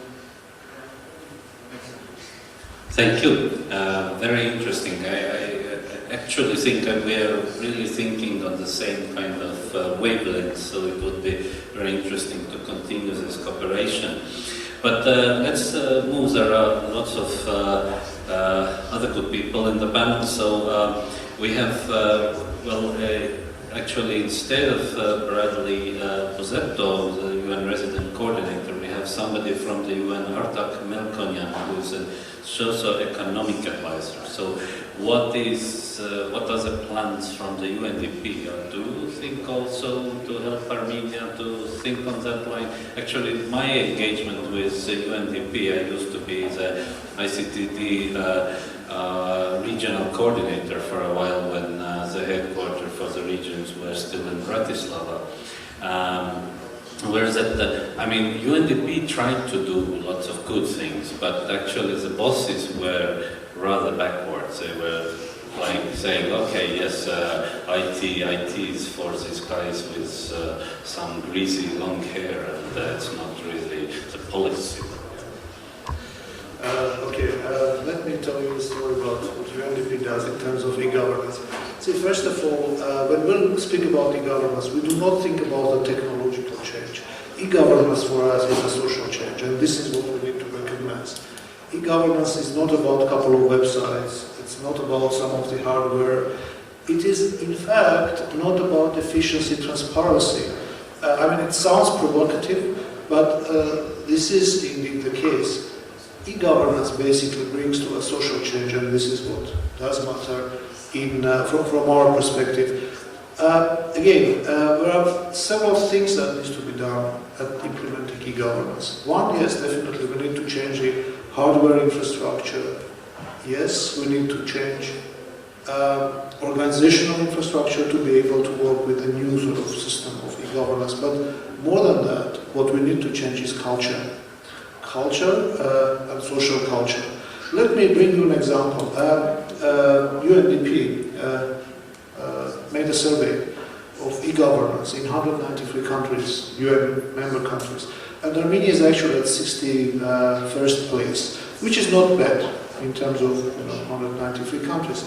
However, when we made a survey in Armenia to understand how people use e-governance. So the data shows that within the last 12 months, only 5% of all who were participating in the survey used the website to access any government information. And only 2% downloaded a form from the website to fill something. Which shows that maybe the system is in place, maybe the processes are there, so the government has it, but people are not really using that. So that change is to happen, and this is where we are sort of trying to focus our efforts. Now again, speaking from UNDP perspective, let me articulate that about 2 days ago, we have a major change, not only related to UN, but in the whole developmental world. Officially, something called Sustainable Development Goals have been accepted as the target for developmental efforts, replacing so-called Millennium Development Goals. And that change is very fundamental. The main, without going into details of what was Millennium Development Goals or what is Sustainable Development Goals, let me tell you that Millennium Development Goals was mainly for countries, low-income countries, developing countries. And these were the goals where those countries need to target. Now, Sustainable Development Goals are for all the countries. It's not anymore for the developing world. It is for all the world. So now we have the benchmarks, and all the countries in the world should think about the development in the sustainable terms. So when we are doing e-governance, we basically are comparing ourselves not with the other sort of developing countries or low-income countries, but with the rest of the world. And for that, we do need to have really cutting-edge, innovative approaches in addressing those issues. And I think after the speech of the minister, there was a question whether we are looking at 10 years old experience or what is now there in the technology terms. This is it. In UNDP we try to address the approaches, the technologies which are coming, which are sort of cutting edge now. Let me bring you an example. We are starting now a project in big data. And it is big data not related to the government-based data, but to telecom-based data. Basically, the meaning is to use the data from telecom operators to understand the touristic flows, to evaluate the touristic flows in Armenia. Because tourism is actually becoming one of the drivers of Armenian economy. That is becoming very, very important from our perspective. And more than that, what we are interested in is not in tourism around the big destinations, Garni, Gegard, or Ishmeadzi. No, we are looking at tourism around small villages, small rural villages. So we try to understand whether tourists are going into those villages, how much time we are going to spend there, is it an internal tourism, is it a foreign tourism, etc. So basically the focus is on using that sort of cutting-edge data mining approaches in addressing the poverty level at the communities, generating a touristic business there. So this is a sort of type of projects that we are thinking about. Thank you very much. So UNDP will be engaged in tourism sector. No, addressing rural development through tourism. That's yes, very good. Rafi, what is that you are, your organization are thinking of? Rafi Kasaryan is chairman of REPAT Armenia. So. Okay, thank you. It's a very interesting panel, and I think I'll talk a little bit about some sort of the banking perspective because I think it's fairly relevant here. I think Pegor mentioned two words that I think are absolutely key to not just adoption, but for us to sort of think about where we want to go. We talked about communication and we talked about killer apps. And I just want to spend a couple of minutes looking back before looking forward. If we look at what happened in retail banking over the last 20 years, all over the world, not just in Armenia. We first had the ATMs that were supposed to replace branches. That didn't happen. Then we were supposed to have telephone call centers that were supposed to replace the branch. That didn't happen. And then the internet came, and people said it's definitely going to replace the branch. But if you look at what happened at the number of branches in the US, for example, they continued to go up, number of branches per thousand population, until 2 years ago, when it finally started to peak a little bit, which is kind of crazy if you think about it.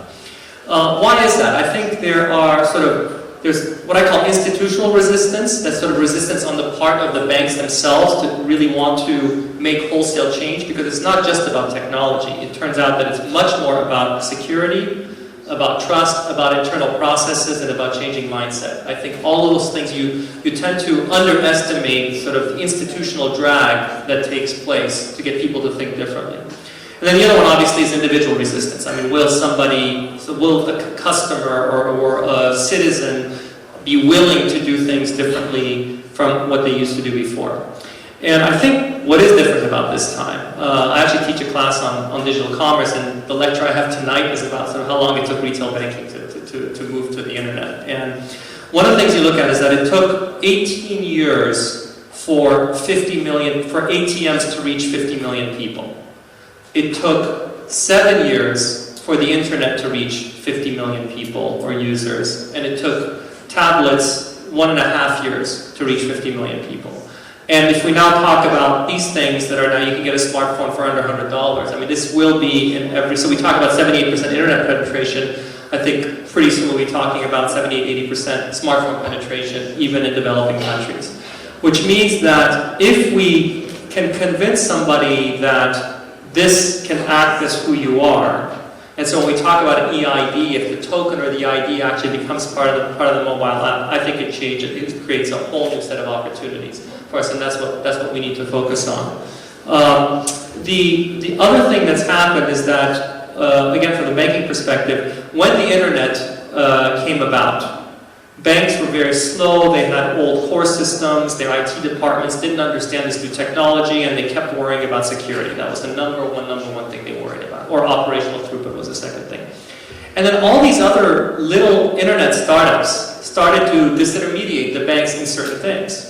And that certainly happened in the US with things like eLoan and other types of, and Quicken and some of these other applications. And it's happened in Armenia. I mean, if you look at eDrom or Telcel, all these are sort of alternative technologies to replace what the bank does. And usually there's a lag. I think the banks one day wake up and say, oh my goodness, we better do this or else. And I think the same thing will happen with e-governance, not just from the government's perspective, but also from the private sector's perspective, and ultimately from the individual's perspective. So I think, what are the killer apps?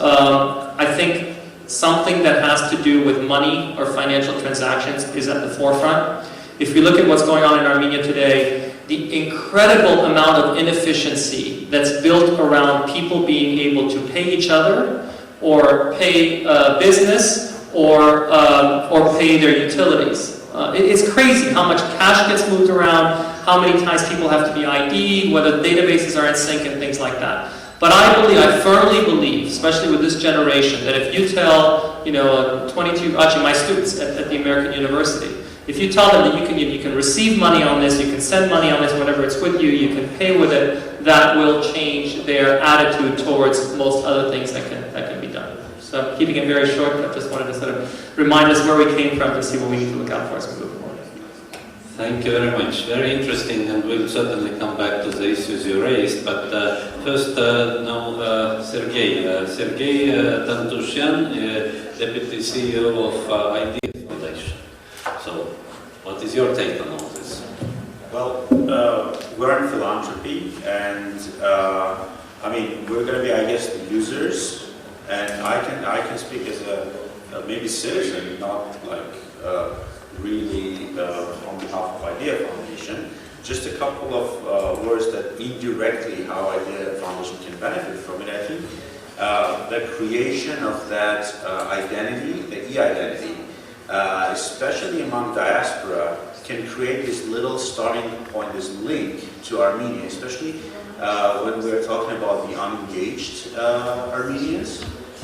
And from the tourism development perspective, which we are also very interested in the short term, my guess is it will probably decrease the tourism to Armenia, because you won't have to, I don't know who was telling that if you want to have your paperwork done quicker, you probably would want to come to Armenia and do that, like personally go to all these institutions, maybe have your teeth done as well, and see your relatives and eat some good tomatoes and all that stuff. So I mean, it's kind of a good package, and to come and do all these things in Armenia. So you don't have to do that if you have this all electronic services that you can do from your country of residence, right? So in the short term, probably this will be something would decrease, but I think this first connection created, the identity will be created, and I think in the long term, it will affect a larger number of tourists, diaspora tourists,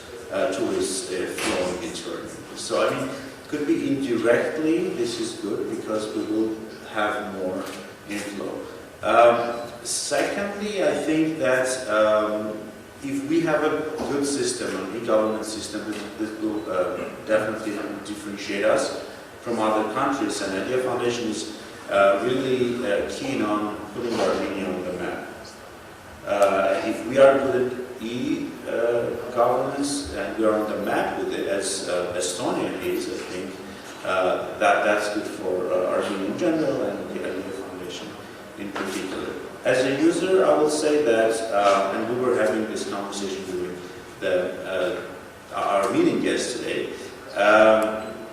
if you once get used to using electronic services, like my father, for example, does, he never will go to a bank, or he'll never go to the post office and like an old style pay the utilities, for example, right? So I mean, this service can be difficult to get used to, but once you do it, like as a citizen, I think it has a lot of potential.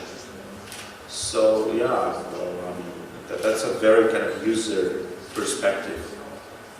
And nothing wrong with the user perspective, that's what we want. I mean, these examples that you brought on utilities, and that was before also mentioned, I think it is actually a very good example, because in Armenia, as far as I know, you can actually pay your utility bills with electronic banking, but nobody does it. So, or rather, actually, it's 5% who are engaged in e-commerce. So the question is, how do we get next 5%, next 10%, next 25%, and then it goes by itself.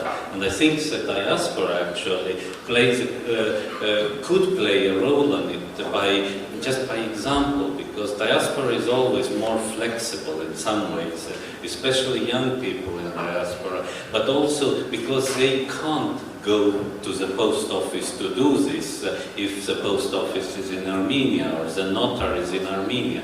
So they are forced to use, if there is an alternative system, electronic digital system, then they use it. And then they tell to their aunt that lives in somewhere in a village that, look, I don't have to fly always to Armenia to do this, and then the aunt will say, oh, you are lucky, you don't, we don't have here this, we have to go to the post office. And then, no, auntie, you can do that as well. And then maybe people will start to embrace it more. But I don't want to monopolize it. We have one more panelist who is going to wrap it all up, because we've had 3 different perspectives today, right? One was Armenian perspective, one was diaspora perspective, one was Estonian perspective. And sort of enhanced all with the EU thing. Christy has all these qualities in her. She is actually, we are very proud. We have also not only Estonians, but we have also given them and populated the EU Foreign Service with some of them. And so let's hear what she has to say on all this very integrated picture. Thank you. Thank you. So I would also like to give a bit of this user perspective, but first of all, indeed I am in a position of advantage, because I have lived here in Armenia for a year. At the same time, I'm Estonian, and I am using the services in Estonia every day, basically whilst being here in Armenia. So have this vision already as the end user that could benefit perhaps this panel in a bit in terms of thinking of where we could go here in Armenia with this idea. And a lot of discussion has been here around the trust. So in Estonia, the most important starting point probably was when the banks decided to take the ID card as their way of identifying the client whilst logging into your online bank account. So for example, with my Estonian bank, it doesn't allow me to do transactions more than 200 euros if I don't log in with my ID card. So if they trust the ID system to that level, then it does not even give me a reason why not to trust it whilst I am renewing my driving license or checking different other different services. There is a lot of benefit to get from this trust. So there's always this little bit of a fear in front of new things, but I think the benefit of it definitely weighs this fear. Living here in Armenia, there are a lot of things that I would not be able to do if I would not have these services. So, as I was saying, I can check my bank account, I have to renew my driving license here. When I was going back to Estonia, it always takes time to get a doctor's appointment in order to get a prescription. So if it's a repeated prescription, I can send an email. I get the system from the doctor sends the prescriptions to the system sends it to the pharmacy, I go straight away to the pharmacy as I arrive in Estonia and I get my medication. In terms of this new generation coming and being more adaptable to these changes, I have to say that for my own bit of embarrassment, my 92-year-old grandmother e-voted before I did. Because she lives in the village, she lives like upstairs, so it takes her time, it's difficult for her to get down the stairs and all of that. And then I saw a post on Facebook with her happily e-voting. So I sort of immediately Skyped her and asked her how was the experience and so on. And she told me, Christy, this is amazing. These changes, it's amazing. I will never vote again in a different way because, if you have an opportunity like that, why would you go through all of this hassle? And then I finished the call and I went and e-voted, which took me 1 minute. So it's a bit embarrassing. I hadn't done it before. So I think in terms of getting the change to happen, you have all these practical reasons. So if you have these people, just like you were saying before, if you have people that start using the services, then the others will follow and people will not go back because it is so much more convenient, it is so much more practical, and in addition to all of this innovation and the buzzwords around e-governance, it actually has a positive impact on the development of the country. Okay, thank you very much. So, any intervention? Yes, please. I just want to share.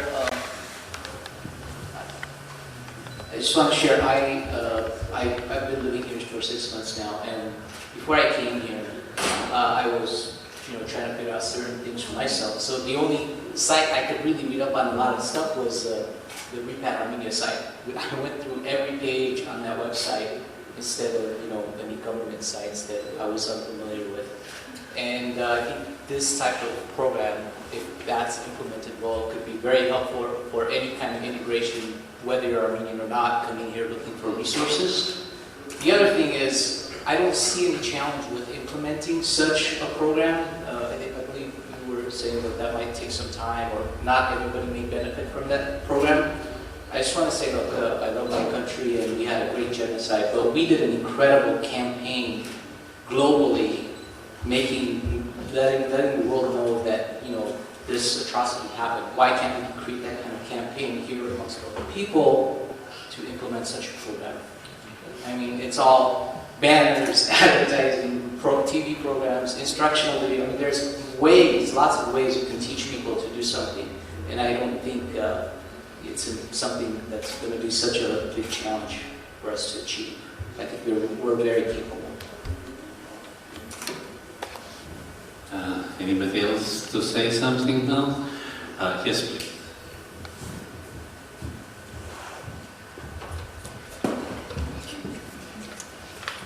Just a short question to the.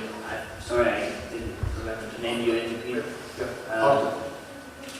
You said that the hardware and the technical solutions are not that important, so to speak. It's a social dimension thinking, but isn't social dimension all these things they can develop if there is a good solution provided by all the facts we just heard? So yeah, definitely it comes all together. Basically, what I'm trying to emphasize here is that just providing the technical solution, technological solution is not enough.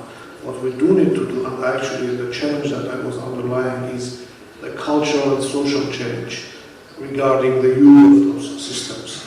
Yeah, that is increasing, but that is not increasing at the speed that we basically would expect that to happen. That was basically the message. But yeah, definitely, I mean, everybody all of a sudden, people start using those systems when it relates to very tangible means, sort of. Whenever they need to pay a penalty, they would probably go on to use the system if that is easier. Whenever they need to do something which will touch their financial means, basically, yes, we are forced to do it. But still, the level of using those services as a citizen is quite low, and we need to work on that to make it higher and higher and higher. Again, from very, very sort of basic things to, as it was mentioned by the moderator, we do have this capability of paying utility bills through internet banking. How many people do that? No, they prefer to go to the post office, stand in the queue, and then pay it in cash, because in their minds, it is more reliable. While technologically it is not. It is actually less reliable than doing that through internet banking. So this is something that we need to address. Yeah, but I think, I think it's a matter of teaching, right? If somebody taught me how to pay I have a penalty to pay to the road police, right? I have no idea how to do that. So if there is, and that's Rafi's point the other day, if we have a well-communicated campaign, back to your point as well, teaching us how to do that, I think that's such a comfortable solution that everybody will do that, right? Indeed, if I may just teach you right here, you can register your mobile number in the auto or car AM website, and then car.am or car4 or something, and then you will be receiving SMSs on your mobile phone with your penalty. So you can click on it and look at the video, and there is also a little button which says pay, and you can pay right there and then. It is all possible today in Armenia, and the problem is that yes, too few people use it. So how do we get to the usage and all these questions? I think Rafi had a really good point. I mean, follow the money, look where the money is. I mean, maybe we should try, in Estonia, for example, initially it didn't take off, but then now it has become popular, all kind of crowd financing things. Maybe Armenians want to do something like that. I know you have the Vyarobet everywhere. Maybe they want to have betting on their mobile phones, or maybe they do already, I don't know. So, I mean, you need to engage people, right? No, that's absolutely right. I mean, I think, again, to give an example of what hasn't lived up to its potential, if we look at the use of credit and debit cards in Armenia, they've been around for probably 10 years. We have a pretty wide network of ATMs, but we also have probably somewhere around 2,000 or 3,000 merchants that have POSs where you can pay with your card. Yet 80% of all transactions, both in terms of number of transactions and volume of transactions, are people going to the ATM, getting cash, and then going and paying cash everywhere. Now, there are a couple of things going on. One is that especially merchants, smaller merchants, still don't like the concept that they have to pay some percentage to the bank to be able to accept the transaction, because they don't think of all the benefits that they get for doing that.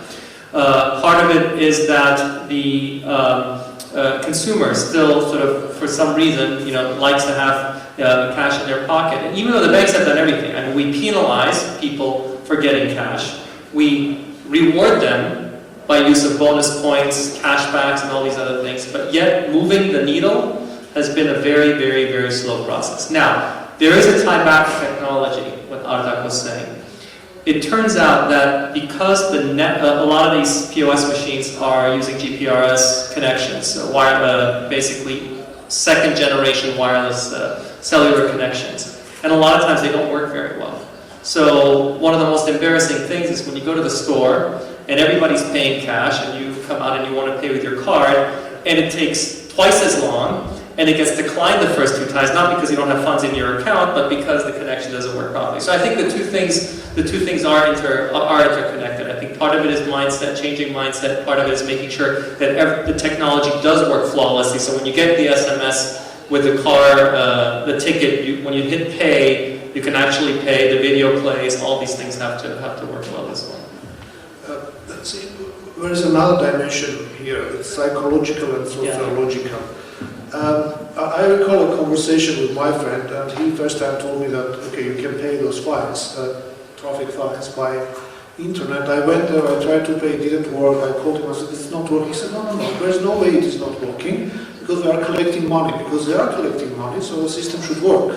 So that is why our tax, e-tax working, the penalties working, etc. What about e-health? What about the other sort of services to citizens? From that perspective, it is very important while doing those e-governance projects is to look at both sides. It's not just, collecting money, but it is also rendering service. Let me bring you an example. Yesterday we had a presentation in UNDP. For our Kolbala, we are supporting a small project. We came up with a software. And it is actually implemented in one of the districts of Yerevan. It's a local government, small condominium management software. Basically, this is a place where you can go and you can book the claim, saying, okay, there is no light in my sort of entrance to my building, or the street is dirty, etc. And basically, that is like in a software support things. The ticket is issued, it goes to the head of condominium, and they need to come up with some, addressing the issue, delivering the service. Now, what we said is, we install the software, and we book those tickets, etc. It is working. Usually, we said it's only 20% of their requests for services are met. But another interesting thing is that the condominium guys, the head of condominium, also wants that software. Why? Because it also shows how many people paid their fees to the condominium, whether we do have money to render those services to them. So we should basically look at both sides. Again, collecting, but also rendering the service, and that should be quite obvious. Okay, it is quite obvious also that the time is coming to close. Pegor, do you have something to wrap up to say, okay, we are going to do this now? It so happens that I'm part of the closing remarks. Okay, so you keep it for that, but then let's hear the other panelists with remarks.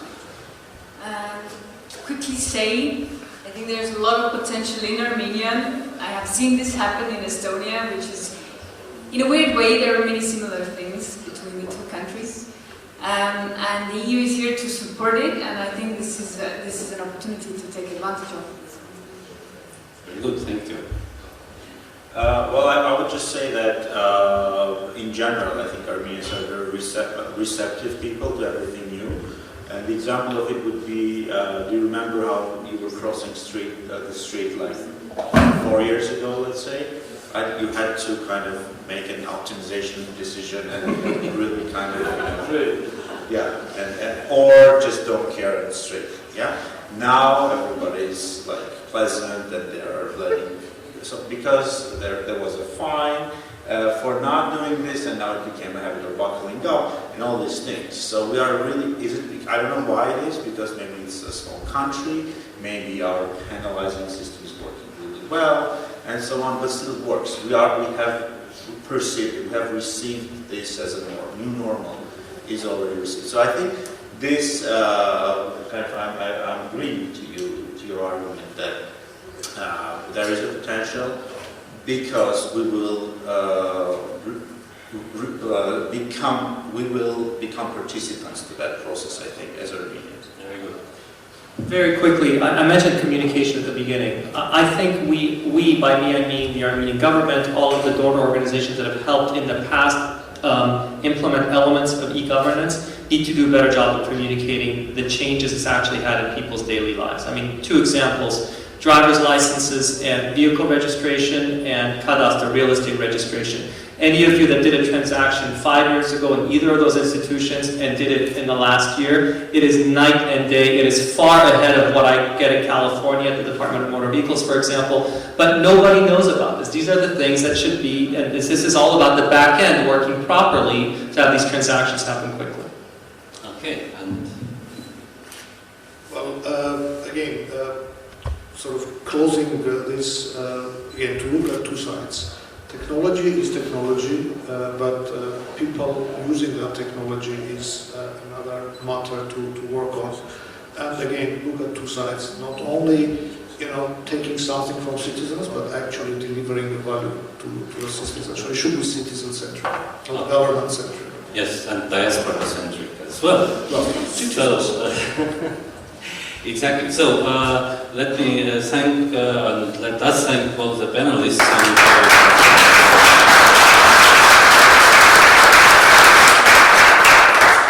And you have your chance.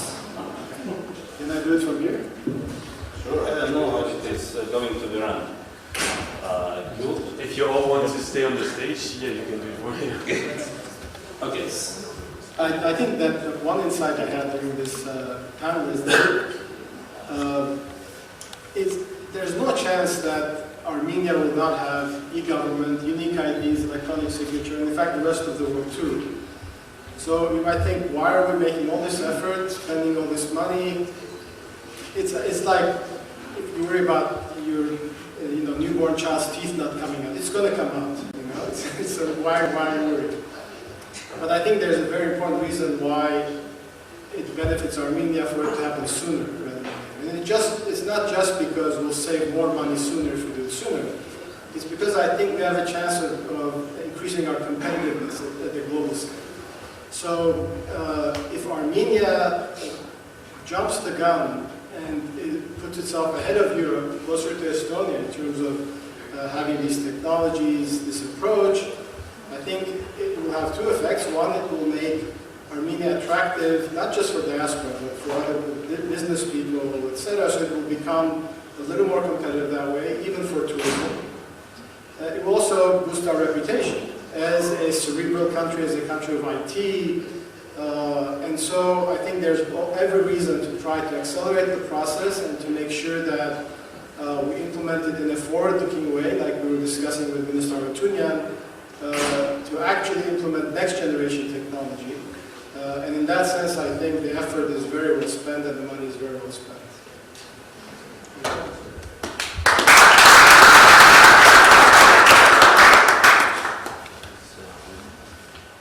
Maybe Baskin, I will kindly invite you for the closing remarks in this moment. Thank you. It's actually a little bit hard to say a few closing remarks after all these very smart ideas. But let me say this. From my perspective, the reason why we did all this was twofold. I think we came to the conclusion that raising awareness is extremely important. So we need a collective effort to raise awareness, even here in Armenia. I mean, when I heard these percentages for the first time, and I was a bit surprised, because I know that a lot of electronic services are actually available in Armenia. So raising awareness is key. Raising awareness in the diaspora is key. And I will repeat, maybe some of you don't agree, but trust is very important. For me, and I think for a lot of people, e-governance equals increasing in trust. When people trust, they do interact much easier, much more frequently, and we need to do that. So raising awareness both in Armenia and for the Armenians in the diaspora is very important. And I think at the beginning we got a little bit stuck in the e-residency thing, and the purpose of the presentation that Mr. Talo did and Your Excellency was not to copy and paste whatever Estonia is doing. Was, in my opinion, it was to show whatever the e-governance potential is. It's a platform with enormous potential that we need to come up with ideas to, and this is where the challenges come from the diaspora. How do I engage the diaspora through this platform? It's a platform you can add modules and you can deliver services, of course, when the trust is there. So Vahe said something very important, and this is one of the key things for our nation, is how we can use this platform to optimize the usage of our limited resources. I mean, yes, we are a rich nation, not a rich nation. I mean, we are rich in our potential, but we are using a very minimal percentage of that. So I think then we started channeling, I think, the thoughts in a better way, and we are getting to the end. The idea of this conference was this, to throw the idea of the e-governance, first to raise awareness. I think we did that. We achieved some, and then I think every one of us is going to perpetuate this thing to his friends and to his surrounding. And now the challenge is the next step. How do we evolve the diaspora? We have to come up with, I don't know if it's an app, or if it's a service, or if whatever it is, it's a module we want to attach to this platform to attract more resources to make the nation, the country stronger, richer, more interactive. And this is, so I think I will thank everybody, all the panelists, the audience, the EU, Your Excellency. Whatever Mr. Haruchunian said, I think it was very important as well, because he knows what he's talking about.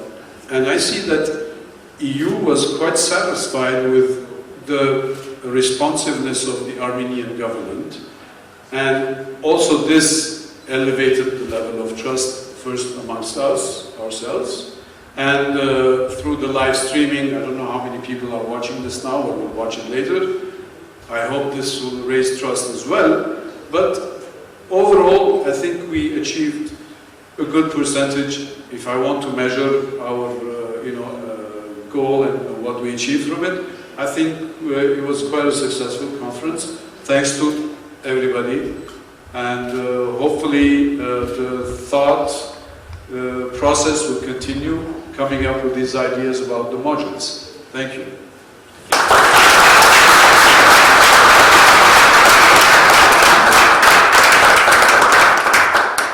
And in particular, just the last thing, I would like us to thank Christy.